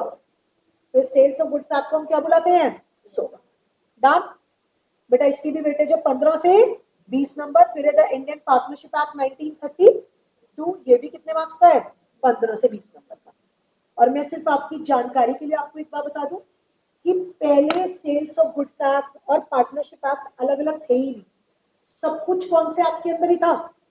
इंडियन कॉन्ट्रैक्ट एक्ट के अंदर ही था। यानी कि जो पार्टनरशिप वाली बातें और जो सेल्स ऑफ गुड्स वाली बातें वो भी पहले किसके अंदर ही थी? इंडियन कॉन्ट्रैक्ट एक्ट के अंदर ही। बट बाद में हमें लगा ये थोड़ा बल्कि हो गया है, इसके हमने थोड़ी से क्या कर दिए, टुकड़े। जैसे आपने देखा है कई बार हम स्कूल में जाते थे, एक बुक होती थी, अब वो बुक बड़ी हट्टी कट्टी है, फिजिक्स केमिस्ट्री बायो की एक साथ है, तो आपने उसको स्प्लिट करके अलग अलग क्या करा ली, उसकी बाइंडिंग करा ली कि जिस दिन जिसका पीरियड होगा वो ले, जिससे कि बस्ता भारी ना हो। ऐसे ही लॉ मेकर को रियलाइज हुआ कि ये जो इंडियन कॉन्ट्रैक्ट एक्ट है ये क्या हो गया, बड़ा बल्कि हो गया, तो हमने इसके क्या कर दिए, टर्न पे डन, तो इनको अलग कर दिया। कई बार एक नंबर में एमसीक्यू पूछ लेते हैं, इसीलिए मैंने इसके ऊपर बात करी कि the provisions of sales of goods act and partnership act were earlier contained in which act, एक नंबर में आ जाता है कई बार। Done everyone. फिर एक हमारा नया कॉन्सेप्ट जो आया, द लिमिटेड लाइबिलिटी पार्टनरशिप, ये भी 5 से 10 नंबर का है बेटा। कंपनीज एक्ट 2013 बेटा, ये भी 15 से 20 नंबर है। और एक है हमारे पास जो पहले सीए फाउंडेशन के सिलेबस में नहीं था और अब ऐड हुआ है, द नेगोशिएबल इंस्ट्रूमेंट एक्ट 1881 बेटा, जिसमें हम प्रॉमिसरी नोट कभी सुना है, बिल ऑफ एक्सचेंज, चेक, कैसे इन लोगों इन चीजों की वर्किंग होती है, क्या हो जाता है अगर किसी ने ड्यू डेट पे पेमेंट नहीं करी, चेक डिसऑनर हो गया, तो सामने वाली पार्टी क्या क्या कर सकती है, उसके ऊपर क्या एक्शन ले सकती है। और आप लोगों ने पढ़ा होगा बिल ऑफ एक्सचेंज वगैरह में कि हम 3 डेज का क्या ऐड कर देते हैं, ग्रेस पीरियड, याद आ रही है ऐसी बातें, अकाउंट्स में कभी करी होंगी। तो वो सब कुछ हमें नेगोशिएबल इंस्ट्रूमेंट एक्ट में देखने को मिलेगा कि बिल ऑफ एक्सचेंज में कौन सी पार्टीज होती हैं, प्रॉमिसरी नोट में कौन सी पार्टीज होती हैं, वो कैसे बनते हैं, और क्या कहते हैं अगर चेक डिसऑनर हो जाएगा तो क्या होगा, कैसे उसके ऊपर केस किया जाएगा, ये सब कुछ हमें देखने को मिलेगा कहाँ पे बेटा, नेगोशिएबल इंस्ट्रूमेंट एक्ट 1881। और बेटा ये भी कितने मार्क्स का है, 10 to 50। तो बेटा मेरा टारगेट ये रहेगा कि हम सबसे पहले अपना इंडियन कॉन्ट्रैक्ट एक्ट शुरू करेंगे, मतलब पहले हम ये वाला 1 कंप्लीट करेंगे, जो 0 to 5 मार्क्स है, क्योंकि ये बेस है, मतलब समझ में आएगा। जो आज मैंने बातें करी है सारी वो किसमें है, इंडियन रेगुलेटरी। डन बेटा। तो बेटा अब मैं कुछ बातें करना चाहूंगी आपसे, आज की क्लास है ही बातें करने के लिए, ऑब्जेक्टिव यही है। पहली बात तो मैं चाहती हूँ जो लोग बिजनेस स्टडीज किस किस को पसंद नहीं था, रेज योर हैंड।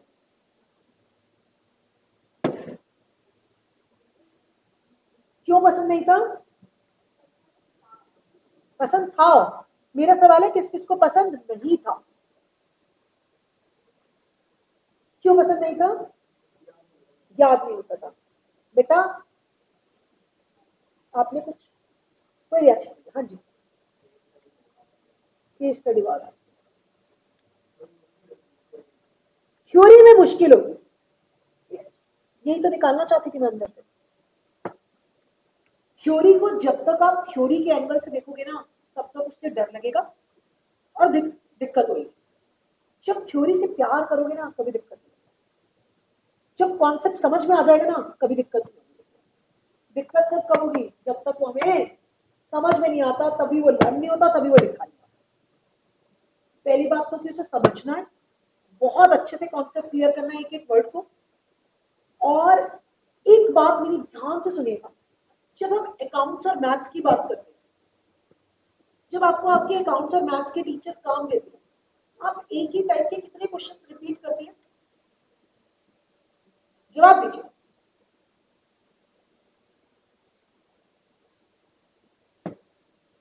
एक ही टाइप के कितने क्वेश्चंस रिपीट करते हैं, बहुत बार करके दिखते हैं ना हाथ से, तो फिर आपको लगता है यार ये मुझे कॉन्सेप्ट आ गया। जब आपको थ्योरी का टीचर कुछ पढ़ा के भेजता है, आप कितनी बार लिख के देखते हैं उसे,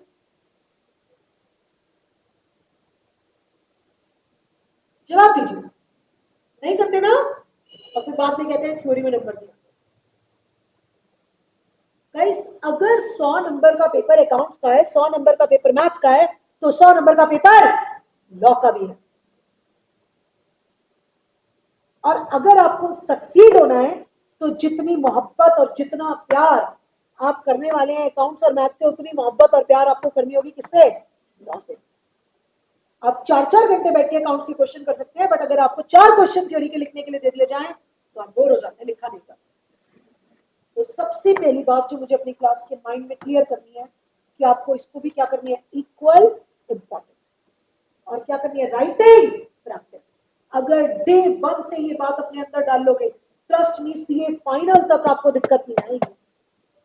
और आज ही बोल रही हूँ, डे वन से ही अगर आपने ये अपने अंदर आदत नहीं डाली और आपने थ्योरी को लेस इंपॉर्टेंस दी और ना लिखने की आदत डाली, तो आप उससे शर्त लगा लीजिएगा आप कितनी बार फेल होंगे इन थ्योरी पेपर्स की वजह से, आप आगे ही नहीं बढ़ पाओगे। यही आगे बढ़ाते हैं और यही रोकते हैं। मेरी बात समझ पा रहे हैं? तो इनको क्या देनी है बेटा? प्रॉपर इज्जत, रिस्पेक्ट देम। ठीक है जी, don't take them lightly. Number चाहिए ना यार? ठीक है जी। तो बेटा इंपॉर्टेंस मैंने आपको बता दी, प्रेजेंटेशन में आपको धीरे धीरे बताऊंगी। अब एक सवाल अक्सर बच्चों के मन में रहता है, मैम लॉ की ना लैंग्वेज आप आगे जाके देखोगे ना थोड़ी सी वर्ड्स टेक्निकल से हो जाते हैं। Proposal made by one party to the another party with a view to obtain the assent of other party। मतलब वो कहते हैं यार थोड़ा सा ना लिखने में विलिंगनेस, मतलब कुछ डिफिकल्ट से वर्ड्स आ जाते हैं, तो क्या हमें यही वर्ड्स यूज करने होंगे? The answer is yes. Yes, हम कोशिश करेंगे जितनी कर पाएंगे। मतलब एब्सोल्युटली तो बेटा हमें रट्टू तोता नहीं बनना, समझ के अपनी लैंग्वेज में लिख सकते हैं, बट जहां पर मैं आपको की वर्ड्स याद करा दूंगी लीगल, बेटा क्या याद करा दूंगी? कुछ की वर्ड्स याद करा दूंगी लीगल। वहां पर आपको उन्हीं वर्ड्स को क्या करना होगा? यूज करना। Make sense? Everyone with me? Sure? तो बेटा दिक्कत बिल्कुल नहीं आएगी अगर आप डे वन से साथ साथ चलते रहेंगे। गाइस मैंने आप लोग के साथ बात करी, लॉ क्या है? Set of rules and regulations made bye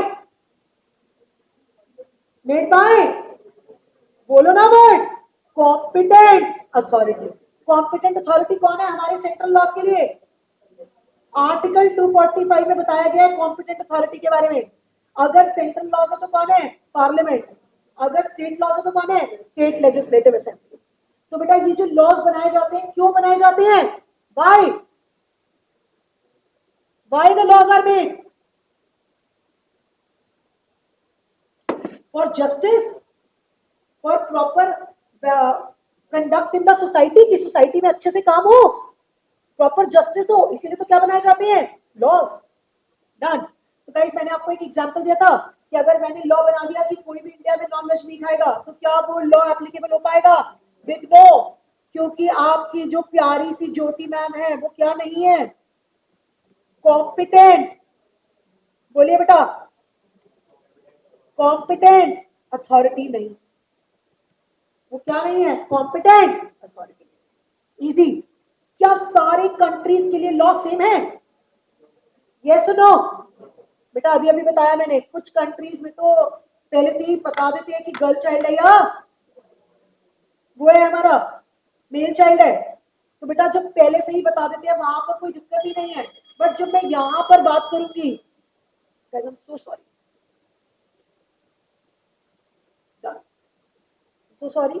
हाँ जी वापस आइए। कहाँ थे हम? कुछ लोग को पता नहीं है ना कि आज नया बैच शुरू हो गया, तो ये मेरी गलती है, मैंने मैसेज एडवांस में डाल के छोड़ना चाहिए था ऑफिस में। तो मैंने कहा अब अगर हम कुछ कंट्रीज की बात करें वहां पर क्या है? अलाउड है टेस्ट करना, बट यहाँ पर इंडिया में मना है। जगह जगह पे क्लिनिक्स पे अपने बोर्ड लगा रखा है। रीजन, वहां पर मारते थोड़ी ना है, पैदा होते ही गर्ल पैदा हो गई तो वहां पर इक्वल ट्रीटमेंट है, यहाँ पर मार देते हैं। आज कल की न्यूज में पढ़ा मैंने, मेरे को रोना आ गया। मैंने कहा मुझे दे देते, मैं पाल लेती उस बच्ची को। ऑनेस्टली स्पीकिंग पहला थॉट मेरे दिमाग में ये आया, क्यों आपने उसकी काट काट के टुकड़े करे और उसका सर अलग काट के और एक बैग में डाल के उसकी बॉडी को डंप कर दिया। मुझे दे देते, मैं पाल लेती उस बच्ची को। आज भी यहाँ पर तो ऐसी घटिया हरकतें होती हैं कि गर्ल चाइल्ड को इतना वो करा जाता है, मिस्ट्री। तो क्या laws are same for the countries? No, depending upon the environment, वहां पर क्या पॉलिसी रिक्वायर्ड है, वहां पे कैसे जस्टिस देनी है, डिफरेंट सिस्टम। तो बेटा इसीलिए लॉज क्या है? Different for different countries. Done. क्या सारे laws for all the state same? सारी स्टेट्स के लिए लॉ सेम है इंडिया में? बेटा अभी 22 जनवरी को राम मंदिर जी बने थे। राम मंदिर जी, मैं मुझसे क्या निकला? राम मंदिर का वो हुआ था हमारा, प्राण प्रतिष्ठा हुई थी राम जी की, उसकी मूर्ति की। गाइस मतलब it was a big celebration day in the entire country, 22 January. Guys एक बार बताओ, क्या सारी स्टेट्स ने छुट्टी डिक्लेयर कर दी थी? आपको पता है, देखो जहां पे भी बीजेपी रूलिंग पार्टी थी वहां पे तो क्या हो गई थी? स्टेट छुट्टी आ गई थी। बट जहां पे बीजेपी रूलिंग नहीं थी, कुछ को तो मजबूरी में करनी पड़ी, धीरे धीरे आई, कुछ ने हाफ डे वर्किंग किया। तो क्या सारी स्टेट्स के लिए छुट्टी का लॉ सेम था या डिफरेंट था? तो क्या स्टेट्स के लिए सेम होता है? भाई जो सेंट्रल वाली चीजें प्रिविलेज वो तो सबके लिए सेम होंगी, बट स्टेट वाइज क्या डिफरेंट भी हो सकते हैं? यस। और आपको मैंने आर्टिकल 245 बता दिया, क्या बता दिया? दो लोगों के पास क्या है? Law making power. बेटा दो लोगों के पास है, या तो पार्लियामेंट या फिर state legislative assembly. Parliament law बनाएगी for the whole of India और part thereof, state legislative law बनाएगी किसके लिए? फॉर एंटायर स्टेट और पार्ट देयर ऑफ। डन मेरे बच्चे? तो क्या सारी स्टेट्स के लिए इंडिया में लॉ सेम होगा? Again the answer is no. आप लोग मेरे साथ या नहीं? बोलिए, लॉ क्यों बना रहे हैं? आप लोग बोलिए। To regulate the behaviour for peaceful living, rules are made by. मुझे मजा आ जाएगा अगर आप जोर से बोल दोगे मेड बाय। यार मतलब बाहर वालों को फील तो आए कि अंदर कोई पढ़ रहा है। मेड बाय, जितनी तेज आप लोगों ने बोला है मैं अकेले बोल सकती हूँ उससे तेज। मेड बाय, मजा नहीं आना। Made by, made by. मैं बुलवाती रहूंगी जब तक मुझे मजा नहीं आएगा। जरा एक बार मजे दिलवा दो। Made by, done. तो लॉ क्या है? To regulate the behaviour for peaceful living, rules are made by. अंदर चला गया। और कॉम्पिटेंट अथॉरिटी आपको पता है कौन है? बोलो ना यार। आर्टिकल 245, या तो पार्लियामेंट या फिर। अब सवाल ये भी है कि पार्लियामेंट किन पे बनाएगी और स्टेट लेजिस्लेटिव किस पे बनाएगी? उसका जवाब कौन से आर्टिकल ने दिया है? आर्टिकल 246 ने दिया, प्लस शेड्यूल 7 कॉन्स्टिट्यूशन का, जिसमें 3 लिस्ट के बारे में बात हुई है, यूनियन लिस्ट, स्टेट लिस्ट और कॉन्करेंट लिस्ट। पार्लियामेंट बनाएगी यूनियन लिस्ट और स्टेट लेजिस्लेटिव बनाएगी किसके ऊपर? और कॉन्करेंट में दोनों बना सकते हैं, पार्लियामेंट भी और स्टेट लेजिस्लेटिव। चीते हो रहे हैं सारे? स्वाद जा रहा है अंदर? बोलिए, आगे बढ़िए। कॉम्पिटेंट अथॉरिटी देखिए बेटा, central law, central act applicable to whole of India और पार्ट देयर ऑफ। एग्जाम्पल जो आप मेरे साथ पढ़ोगे, इंडियन कॉन्ट्रैक्ट एक्ट, वो भी कौन से वाला है? सेंट्रल। वो भी कैसा है? Central. State law, state act applicable to particular state और पार्ट देयर ऑफ। एग्जाम्पल क्या है? दिल्ली इलेक्ट्रिसिटी रिफॉर्म एक्ट, मतलब दिल्ली का एक कोई हमने बनाया था। बोलिए आप लोग मेरे साथ या नहीं? एकदम मतलब मजा आना चाहिए यार, रिएक्शन तो अच्छे दो। पक्की बात? आगे बढ़िए। हमारे सिलेबस में सिर्फ क्या है? Central laws are made by. Procedure of making any law in parliament, bill is introduced in Lok Sabha and Rajya Sabha. Once the bill is approved from both the houses, it is sent to the for its अरे यहाँ पर तो लिखा हुआ है एक word his. हमारी president तो हर है, अब क्या करें? लॉ में लिखा है फॉर हिज असेंट, अब क्या करें? सवाल आ रहा है अंदर से? लॉ में एक एक वर्ड की कीमत है। जब आप सीए इंटर में जाओगे ना बेटा, नेक्स्ट लेवल पे, फाउंडेशन के बाद, तो आप वहां पे एक एक्ट पढ़ोगे, जीसीए। बेटा कौन सा एक्ट पढ़ोगे? General clauses act. ऐसे में सिर्फ नाम बता के थोड़ा सा छोड़ दो, वहीं पे पढ़ेंगे, अभी क्यों मेहनत कर? कौन सा एक्ट है बेटा? General clauses act. बेटा उस जनरल क्लॉजेज एक्ट के अंदर आप देखोगे एक खूबसूरत सेक्शन है, सेक्शन 13। बेटा कौन सा सेक्शन है? सेक्शन 13। उस सेक्शन 13 के अंदर लिखा हुआ है कि जहां जहां पर भी लॉ में लिखा है ही, इसका मतलब है इंक्लूड्स शी। मतलब किसी भी सेंट्रल एक्ट में अगर लिखा हुआ है क्या? ही, तो ही इंक्लूड शी। हम जगह जगह पे जाके नहीं बताएंगे कि ही के अंदर शी आता है, बट हमने यहीं पे बता दिया जनरल क्लॉजेज एक्ट में। और ये जनरल क्लॉजेज एक्ट किसके ऊपर एप्लीकेबल है? सारे सेंट्रल एक्ट पे। तो बेटा अब एक बात बता दीजिए जरा मुझे, प्रेसिडेंट फॉर हिज एसेंट, तो अगर कोई मेरे से लड़ने पे आ जाए, यहाँ पे तो हिज लिखा है, इंप्लाइड है, इसके अंदर हर इंक्लूडेड है, मुर्मू जी वैलिड है। Done. Once it gets the approval of president, it becomes act.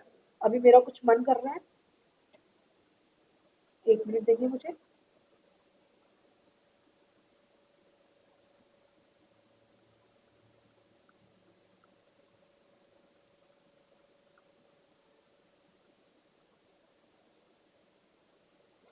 Done.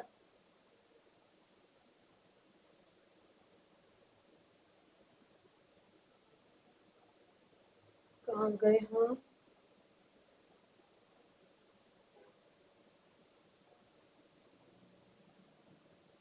Guys, give me a minute, please. Same file है, सेम है ना?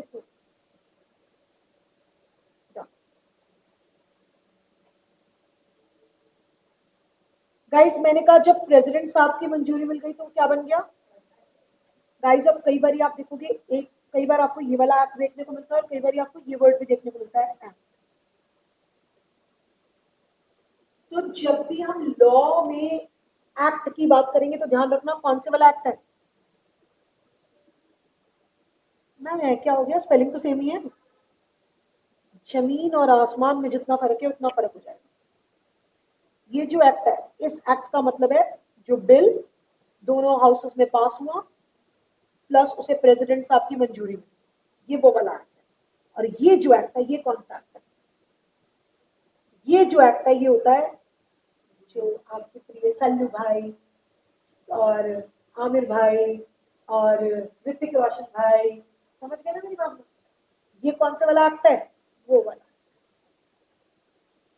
तो जब हम ये स्मॉल वाला है तो ये एक्टिंग की बात हो रही है, बट जब हम ये कैपिटल वाला है तो ये किसकी बात हो रही है? बिल जो दोनों हाउसेस में पास हो गया और उसकी किसकी मंजूरी मिल गई? गाइस आप समझ रहे हो एक एक वर्ड की क्या कीमत है यहाँ पर? लोग सोचते हैं थ्योरी है, कुछ है क्या इसे पढ़ने की? भाई एक एक, मैंने कैपिटल और स्मॉल से मीनिंग चेंज कर दिया, मेरी भावना को समझिए। तो एक एक वर्ड की क्या है कीमत? Everyone with me? तो बेटा फिर से आइए जरा एक बार मेरे साथ प्लीज एवरीवन।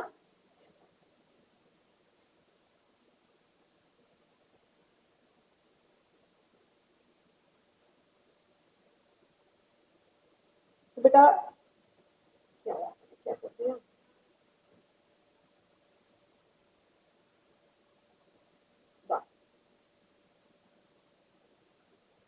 तो बेटा मैंने क्या कहा, once it gets the approval of president साहब इट बिकम्स व्हाट? बोलिए बेटा, सारे जने मेरे साथ।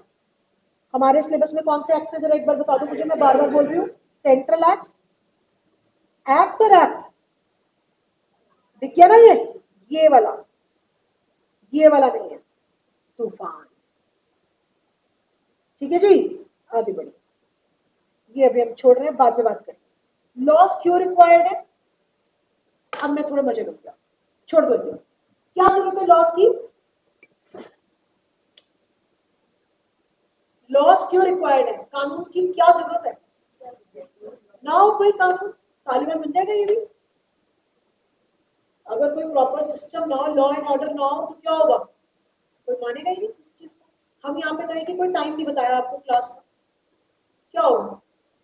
जिसका जब मन करेगा अपनी मर्जी से आके बैठ जाएगा, पढ़ा मुझे कैसे गिरे आप? अच्छा, तो क्या होता है, एक सिस्टम लेके आता है ना, डिसिप्लिन लेके आता है। So that's why laws are required. तो लॉ का होना क्या है?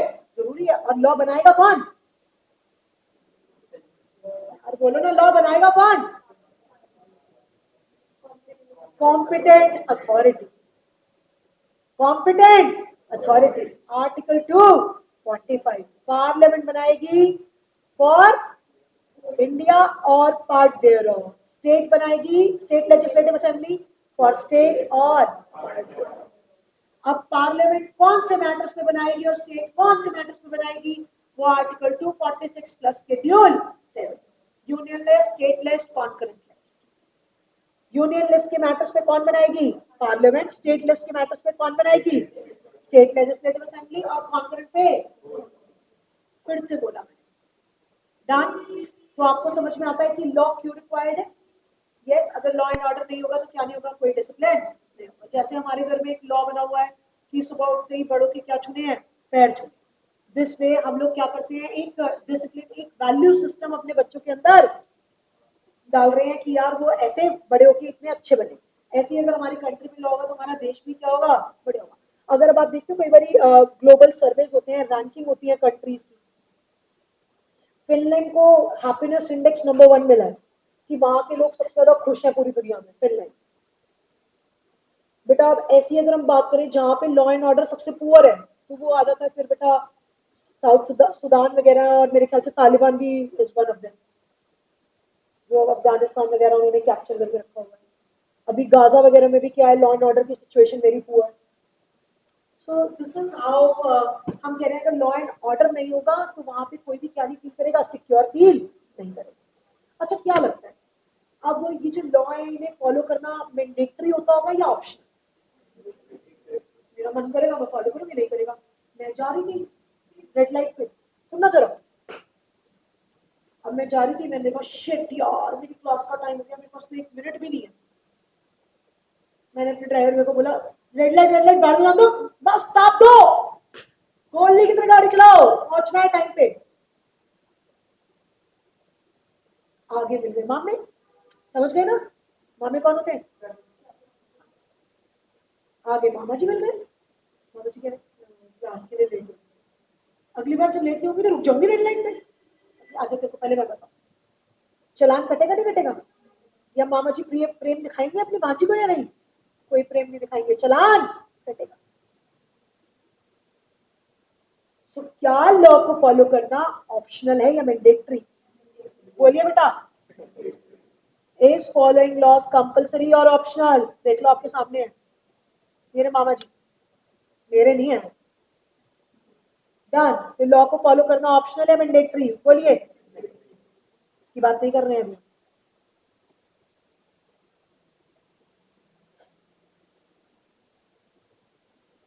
डन। सो गाइस प्लीज मेरे साथ, क्या मैं मान लूं यहां तक मेरी क्लास क्रिस्टल क्लियर, आत्मा में है सब कुछ, कोई दिक्कत किसी के अंदर किसी प्रकार का कोई दर्द, कोई डाउट, मैं आगे बढ़ सकती हूँ, इजाजत है आपकी? गाइस अब देखिए, मैं कह रही हूँ ये जो लॉ है, लॉ क्या है? Set of rules and regulations. बोलो बेटा, set of made by competent authority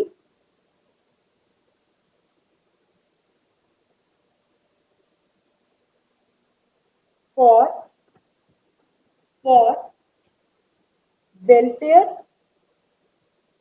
of society, for welfare of society and promoting justice.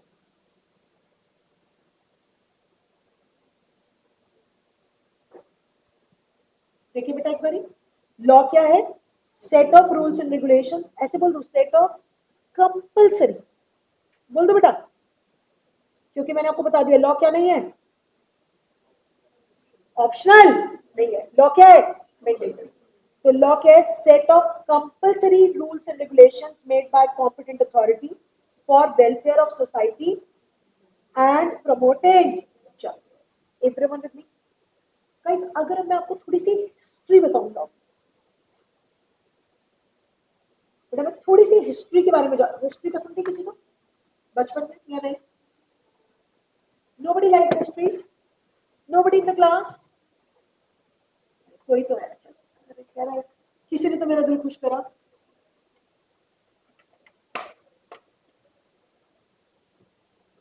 ठीक है बेटा, तुम सब ठीक है?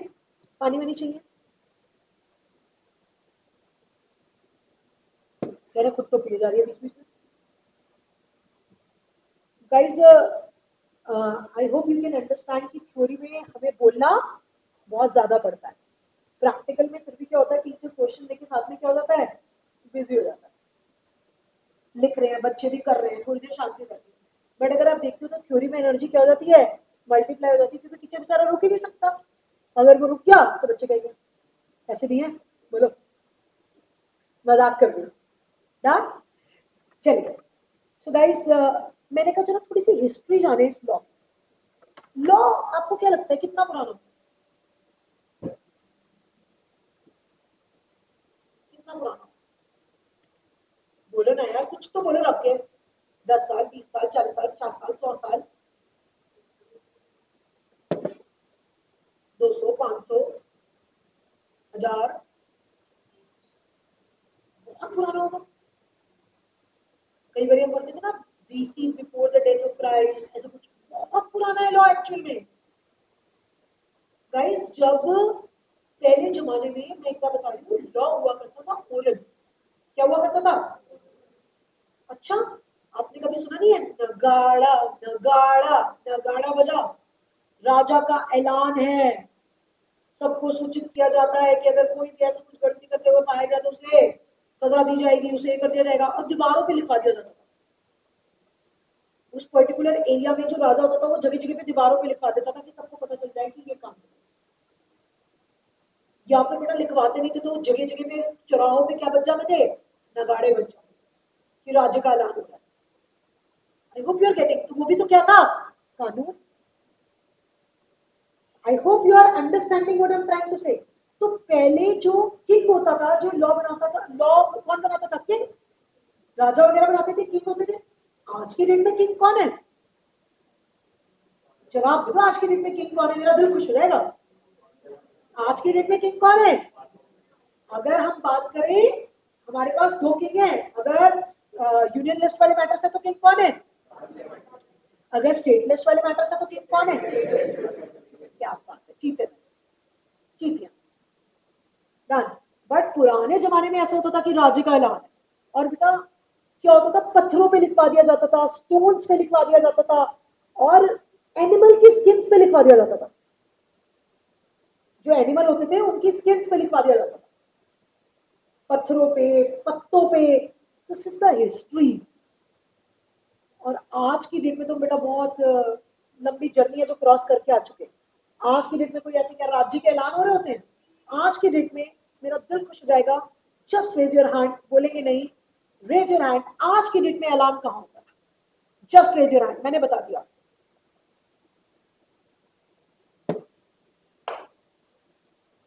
पहले चौराहों पे हम क्या करते थे? ऐलान कर देते थे, नगाड़े बजवा देते थे, दीवारों पे लिखवा देते थे। आज की डेट में जब लॉ बनता है तो ऐलान कहाँ होता है? Raise your hands. Raise your hands. I want to see कितनी जनता मेरे साथ है। ये हाथ हमको दे दे ठाकर। हाँ जी। अरे यार बाकी जो लोग नहीं है ना हाथ करे, मुझे क्या आदमी चाहिए यार, मजा तब आता है। हाँ जी बेटा, go ahead. Thank you so much. आज की डेट में कहाँ पे ऐलान होता है? ऑफिशियल गैजेट, सरकारी अखबार। आई होप बाकी जिन लोगों का हाथ खड़ा था यही सोचा था सेम। जिन्होंने हाथ खड़ा नहीं किया अब करेक्ट कर पाए कि पहले हम कहाँ पे करते थे? नगाड़े बजवाते थे, चौराहों पे फलान ढिमकान जो भी करते थे। आज की डेट में देखो, पहले राजा था, वो राजा नगाड़े बजवाता था। आज की डेट में राजा कौन है? पार्लियामेंट है। या फिर कौन है? और वो क्या करेंगे? नगाड़ा वो भी बजवाएंगे। उनका नगाड़े का नाम क्या है? वहां पे छप जाए ऑफिशियल गैजेट ऑफ स्टेट, या फिर ऑफिशियल गैजेट ऑफ इंडिया, या तो ऑफिशियल गैजेट ऑफ इंडिया, या फिर ऑफिशियल गैजेट ऑफ। इजी और पक्की बात, मतलब मजा आते हुए।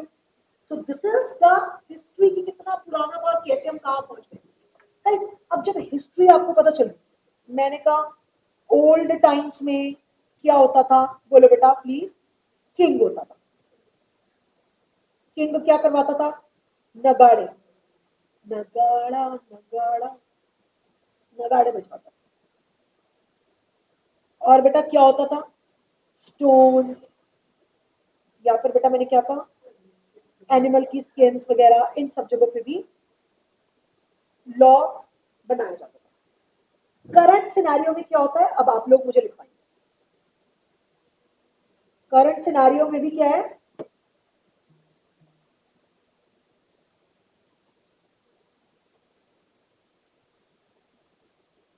करंट सिनेरियो में भी क्या है बेटा? किंग है। वो किंग कौन है? पार्लियामेंट। पार्लियामेंट क्या करती है? नगाड़ा बजाती है। उसका नगाड़ा क्या है? और आप लोग मुझे बताएंगे उस ऑफिशियल गैजेट में या तो क्या होता है? डेट बता दी जाती है, या फिर डेट या फिर डेट नॉट मेंशन। और अगर डेट बता दी तो फ्रॉम दैट डेट जो भी बताई गई है। अगर डेट नहीं बताई तो कब से एप्लीकेबल होगा? फ्रॉम द डेट ऑफ, बोलो बेटा, फ्रॉम द डेट ऑफ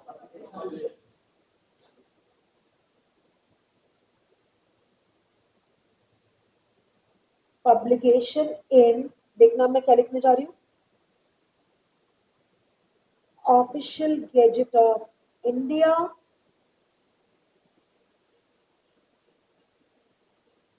या फिर राज्य, मैंने क्या बोला, ऑफिशियल गैजेट ऑफ,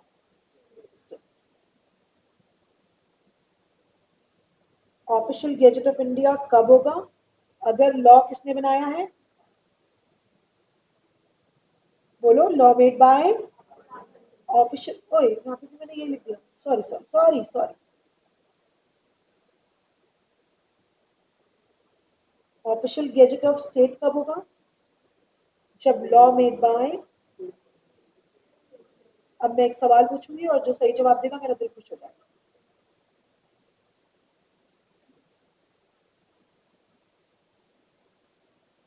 सिर्फ हैंड रेस करेंगे। अब ये कैसे पता चलेगा कि पार्लियामेंट लॉ बनाएगी या state legislative assembly? Raise your hand. ये कैसे पता चलेगा कि लॉ पार्लियामेंट बनाएगी या स्टेट लेजिस्लेटिव असेंबली? कितना सिंपल सा क्वेश्चन है मेरा।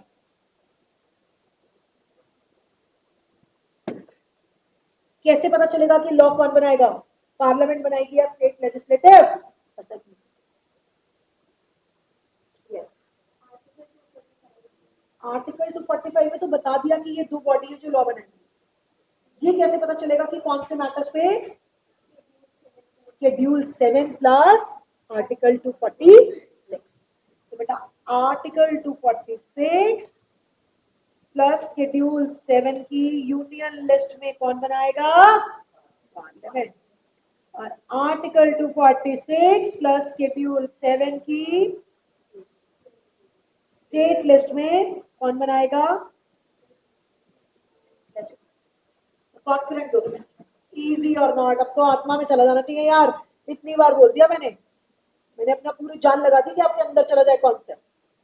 तो ध्यान बेटा, ओल्ड टाइम्स में कौन बनाता था? किंग। आज की डेट में किंग दो है, पार्लियामेंट या फिर स्टेट लेजिस्लेटिव। और वो नगाड़े बजवाते थे, और ये नगाड़े कहाँ पे बजवाएंगे? ऑफिशियल गैजेट, या फिर ऑफिशियल गैजेट ऑफ इंडिया या फिर ऑफिशियल गैजेट ऑफ स्टेट। क्या आप लोग मेरे साथ या नहीं? Crystal clear, everybody word to word आत्मा में, मतलब मजा आ गया मतलब, बोलिए यार। चलिए नोट करेंगे इसे भी। यहां तक तो कर लिया था बेटा, यहां तक कर लिया था, आर्टिकल 245 कर।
तो बेटा सिर्फ समझाने के लिए था, एक्टर एक्ट, समझ गए ना, मतलब इसमें लिखने की तो कोई ऐसी बात नहीं है। I hope this make sense. नीचे कर दो बेटा। लिख लेना, what is law? Set of compulsory rules and regulations made by competent authority for welfare of society and promoting justice.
Done बेटा?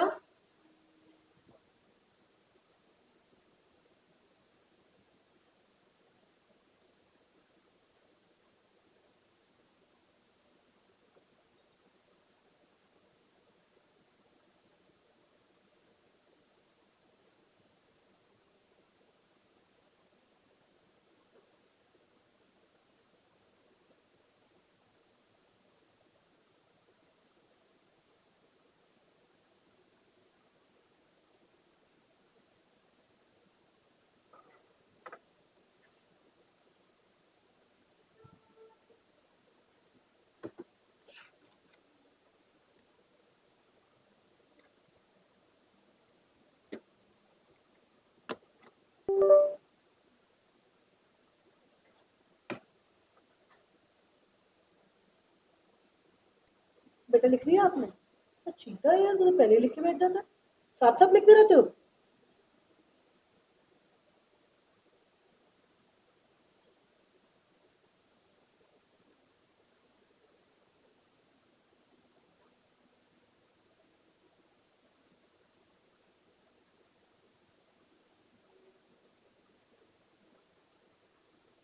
ऊपर करो।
Done beta. Or still writing? Anyone? Do it, do it. Last 30 seconds.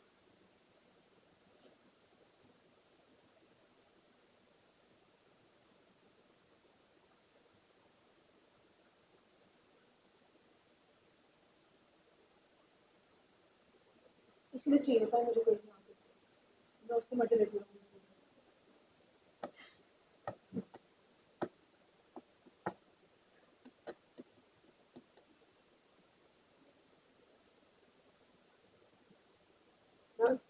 चलिए चलिए बेटा. अब बेटा एक छोटी सी चीज और समझा दो. मतलब हम इतना स्ट्रॉन्ग बेस करके चलेंगे अपना कि हमें लॉ से क्या हो जाए, प्यार. That is what is my objective. Done. कुछ लोग सोचते हैं कि लॉ का मतलब है एक्ट. लॉ में हम क्या बनाते हैं? मैं कहती हूँ बेटा जो लॉ है वो सिर्फ एक्ट नहीं है. Sorry, absolutely not. लॉ एक नैरो वर्ड नहीं है, एक बहुत वाइडर वर्ड है. क्या है? Wider word. इस लॉ के अंदर बेटा देखना जरा, इस लॉ के अंदर क्या क्या आने वाला है? एक्ट, रूल्स, रेगुलेशंस, ऑर्डर, और देखेंगे बेटा ऑर्डिनेंस. ये सब किसका हिस्सा है? लॉ का हिस्सा. बेटा देखो मैंने कुछ नए वर्ड्स लिखे हैं आपके आगे. क्या लिखे? एक्ट. एक्ट मेरी पूरी क्लास को पता है कि क्या है. सबको पता है? नहीं पता? बोलिए यार. सबको पता है कि एक्ट के बिल जो दोनों हाउसेस में पास हुआ प्लस उसे प्रेसिडेंट साहब की मंजूरी मिली, ऑफिशियल गजट में पब्लिश हुआ. That is what is. अच्छा, प्रेसिडेंट साहब की मंजूरी मिल गई बट हमने उसे छापा ही नहीं. क्या है वो? डेड है. भी तो उसकी कोई वैल्यू ही नहीं है जब तक वो क्या नहीं होगा, छपेगा नहीं. तब तक वो क्या नहीं हो सकता, एप्लीकेबल ही नहीं हो सकता. आई होप दिस मेक सेंस. बोलिए.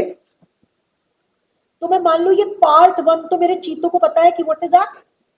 नेक्स्ट पे जाए. क्या है वर्ड? रूल्स. बेटा रूल्स बनाए जाते हैं मिनिस्ट्री के द्वारा. बेटा किसके द्वारा? मिनिस्ट्री के द्वारा. गाइस अब मैं आपको एक एग्जांपल दे रही हूँ जो हमारे सिलेबस में भी यूज होगा. हम लोग पढ़ेंगे कंपनीज एक्ट. बेटा क्या पढ़ेंगे? कंपनीज एक्ट की जो मिनिस्ट्री है वो है ministry of corporate affairs. Ministry of corporate affairs. बेटा कंपनीज एक्ट 2013 जब आया ना, 1956 होता था पहले, उसके बाद हम कौन सा लेके आए? Companies act 2013. जब हम 2013 लेके आए ना तो 2013 एक्ट में 400 प्लेसेस पे, क्या बोल रही हूं मैं, 400 प्लेसेस पे ये वर्ड यूज हुआ है, एज में बी प्रिस्क्राइब. एज में बी प्रिस्क्राइब. जैसे ये लिखा हुआ है, एक एग्जांपल देती हूँ.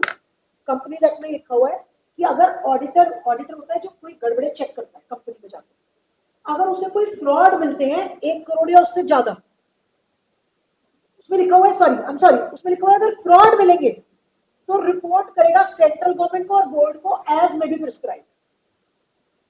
सेंट्रल गवर्नमेंट को और बोर्ड ऑफ डायरेक्टर्स को एज में बी प्रिस्क्राइब. अच्छा जी, अब ये एज में भी प्रिस्क्राइब के लिए हमें कहां जाना पड़ेगा? रूल्स. वो रूल्स किसने बनाए हैं? Ministry of corporate affairs. Ministry of corporate affairs. जहां पे उन्होंने लिखा हुआ है कि 1 करोड़ या उससे ज्यादा वाला फ्रॉड है तो सेंट्रल गवर्नमेंट को बताओ. अगर 1 करोड़ से कम का है तो सिर्फ किसको बता दो? Board of directors. तो आपको सेंट्रल गवर्नमेंट को बताने की जरूरत नहीं. प्लीज, मतलब मैं अभी शॉर्ट में बोल के छोड़ूंगी इसे. अब एक बात समझिएगा जरा. क्या आप अगर लॉ कर रहे हो, काम कर रहे हो वहां पे कंपनीज एक्ट में, आप उस कंपनी का ऑडिट कर रहे हो, क्या आप खाली कंपनीज एक्ट 2013 को रीड करोगे साथ में उसके रूल्स भी? तो रूल्स भी क्या हो गए? लॉ का हिस्सा हो गए नहीं हो गए? That is what is rules. तो रूल्स किसने बनाए? मिनिस्ट्री ने. और वो भी क्या है? जैसे हमें एक्ट को फॉलो करना है वैसे ही हमें किसको फॉलो करना है? रूल्स को भी फॉलो करना है. पक्की बात? बोलिए बेटा. फिर एक वर्ड आया क्या? रेगुलेशन. ये बनाई जाती है कुछ सेल्फ रेगुलेटेड बॉडीज के द्वारा. किसके द्वारा बेटा? आपने कभी नाम सुना है सेबी, आरबीआई सुना है? सेबी, आरबीआई, आरबीआई ने बेटा वो बोला एक रेगुलेशन निकाल दी कि आपको इतना सीआरआर मेंटेन करना होगा। सुना है ना कभी कैश रिजर्व रेशियो? अब एक बार बताओ, आप किसी कंपनी में हो तो क्या वो फॉलो करना पड़ेगा नहीं करना पड़ेगा? वो भी लॉ हो गया उनके लिए, नहीं हो गया? तो ये जो रेगुलेशंस है क्या वो भी कानून है या नहीं है? यस। तो जो किंग किंग कौन है? पार्लियामेंट या फिर स्टेट लेजिस्लेटिव असेंबली, वो भी कानून है। जो मिनिस्ट्री ने बनाया वो भी कानून है। जो self regulated body SEBI, securities exchange board of India या फिर आरबीआई वगैरह बनाते हैं वो भी कानून है। ऑर्डर जो कोर्ट इशू करते हैं, सुप्रीम कोर्ट ने एक जजमेंट दे दिया। सुप्रीम कोर्ट कैसी कोर्ट है? एपेक्स कोर्ट, हाईएस्ट लेवल पे। अगर सुप्रीम कोर्ट का कोई जजमेंट आ गया बेटा, किसका?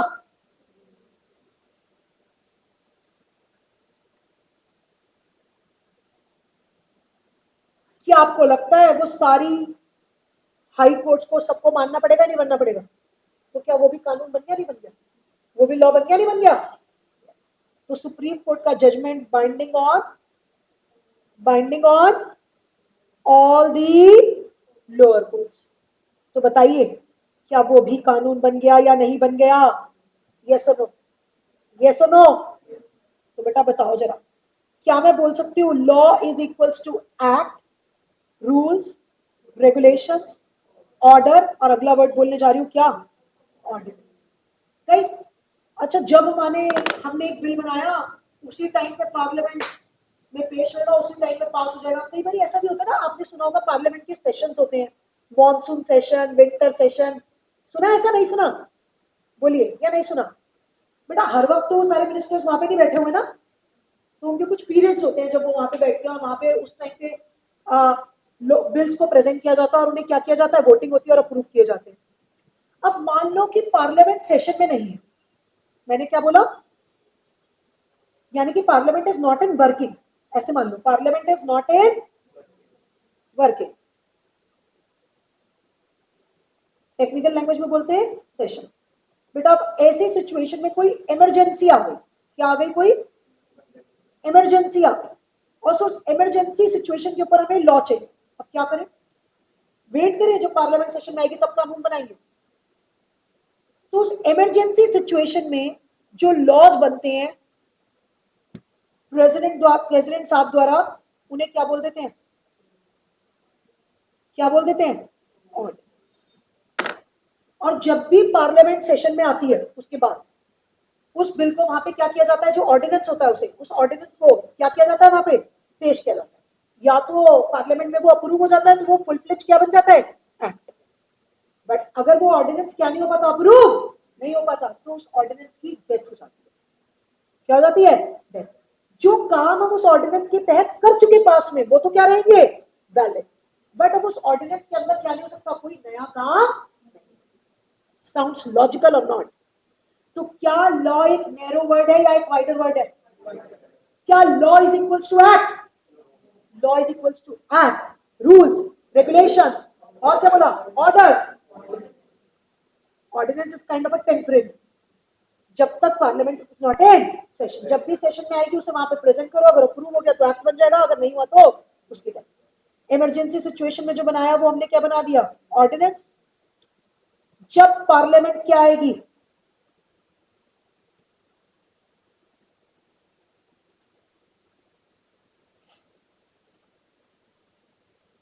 हम उस ऑर्डिनेंस को क्या करेंगे बेटा? प्रेजेंट करेंगे। अगर दो बातें होंगी, या तो वो क्या हो जाएगा? अप्रूव, या फिर नॉट अप्रूव्ड। अगर अप्रूव्ड हो गया तो बल्ले बल्ले, ओके, वो क्या बन जाएगा? एक्ट। अगर नहीं हुआ तो डेथ हो जाएगी उस ऑर्डिनेंस। और डेथ होने का मतलब क्या है? कोई भी न्यू वर्क नहीं होगा उसके अंदर, ओल्ड वर्क भी बेकार हो जाएंगे, ओल्ड जो काम हो चुके वो क्या रहेंगे? आप बोलिए, आप मेरे साथियों ने, एवरीवन। तो एक बार जरा क्विकली मुझे रिकैप कराओगे मैंने क्या क्या बोला। मैंने सबसे पहले आते ही बात करी इंडिया। इंडिया क्या है? सारी स्टेट, सारी यूनियन टेरिटरी और कुछ nautical miles of water. Three organ system, legislative, executive, judicial. जो लॉ बना रहा है, जो उसे इंप्लीमेंट करवा रहा है और जो इंटरप्रेट कर रहे हैं अगर कोई लड़ाई। जो बना रहा है वो कौन है? 245 में या तो पार्लियामेंट या स्टेट लेजिस्लेटिव असेंबली। जो एग्जीक्यूट करवा रहा है वो कौन है? टेम्पररी और परमानेंट मेंबर्स का कॉम्बिनेशन। जो इंटरप्रेट कर रहे हैं वो कौन है? Judiciary courts. आप लोग मेरे साथ या नहीं? बोलिए। तो मैंने आर्टिकल 1 में इंडिया की बात करी, आर्टिकल 245 में बताया कि कौन कॉम्पिटेंट है, या तो पार्लियामेंट या state legislative assembly. Article 246 plus schedule 7 में मैंने तीन लिस्ट की बात करी, यूनियन लिस्ट, स्टेट लिस्ट और कॉन्करेंट लिस्ट, जिसके अंदर मैंने कहा कि यूनियन लिस्ट पे कौन बनाएगा? पार्लियामेंट। स्टेट लिस्ट पे कौन बनाएगा? State legislative assembly. और कॉन्करेंट पे डन मेरे बच्चे। उसके बाद मैंने कहा कि लॉ है क्या? Set of rules and regulations made bye competent authority. Set of compulsory rules and regulations made bye competent authority for welfare of the society and promoting justice. यही बात बोली मैंने। फिर मैंने कहा ये जो लॉज हैं जिसके बारे में हम इतनी सारी कहानी कर रहे हैं, क्या लॉ का मतलब सिर्फ एक्ट होता है? मैंने कहा नहीं जी, लॉ का मतलब सिर्फ एक्ट नहीं होता जी। एक्ट के अंदर, लॉ के अंदर एक्ट के साथ साथ रूल्स, रेगुलेशंस और क्या जाता है? ऑर्डिनेंस, ऑर्डर सब आ जाते हैं। क्या आप लोग मेरे साथ हैं? इतनी सी बात आपके अंदर दिमाग में जाती है? क्रिस्टल क्लियर, बिल्कुल वर्ड टू वर्ड। 1 मिनट अगर जो लास्ट में मैंने लिखा है कुछ नोट करना चाहेंगे तो नोट करें। क्या लिखा है मैंने लास्ट में? ये लिखा है, लॉ सिर्फ एक्ट नहीं है, लॉ के अंदर ये सारी चीजें।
डन बेटा। Supreme Court judgment binding on a lower, all the lower courts. The last ordinance, when Parliament is not in session, in emergency, law made by the President.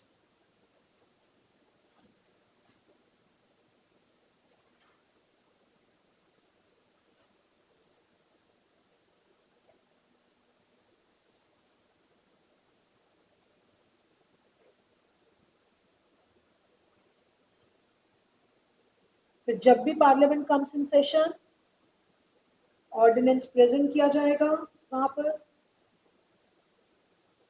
या तो अप्रूव्ड या फिर नॉट अप्रूव्ड। अगर approve हो जाएगा तो act बन जाएगा, अगर नहीं होगा तो उसकी।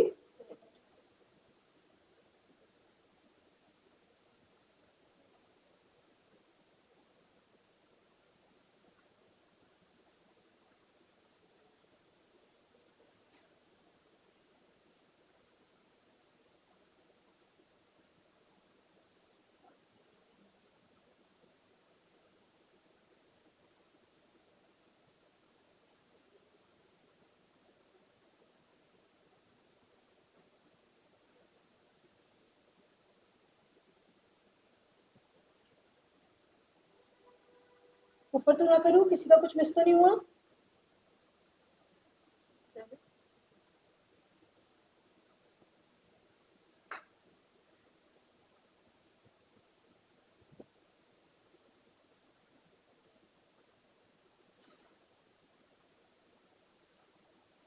Done everyone. तो क्या मैं आप लोगों से एक विनती कर सकती हूँ कि जो भी मैं अपनी क्लास में कराऊंगी, आप उसको एक बार घर से क्या करके आएंगे, रीड करके आएंगे। और अगर आप साथ के साथ करते रहेंगे तो जीवन बहुत आसान रहेगा और बहुत मजा आएगा। Are you all with me? Done. That's it from my side for today. See you all in the next class. Take care. Keep smiling. Have a beautiful day.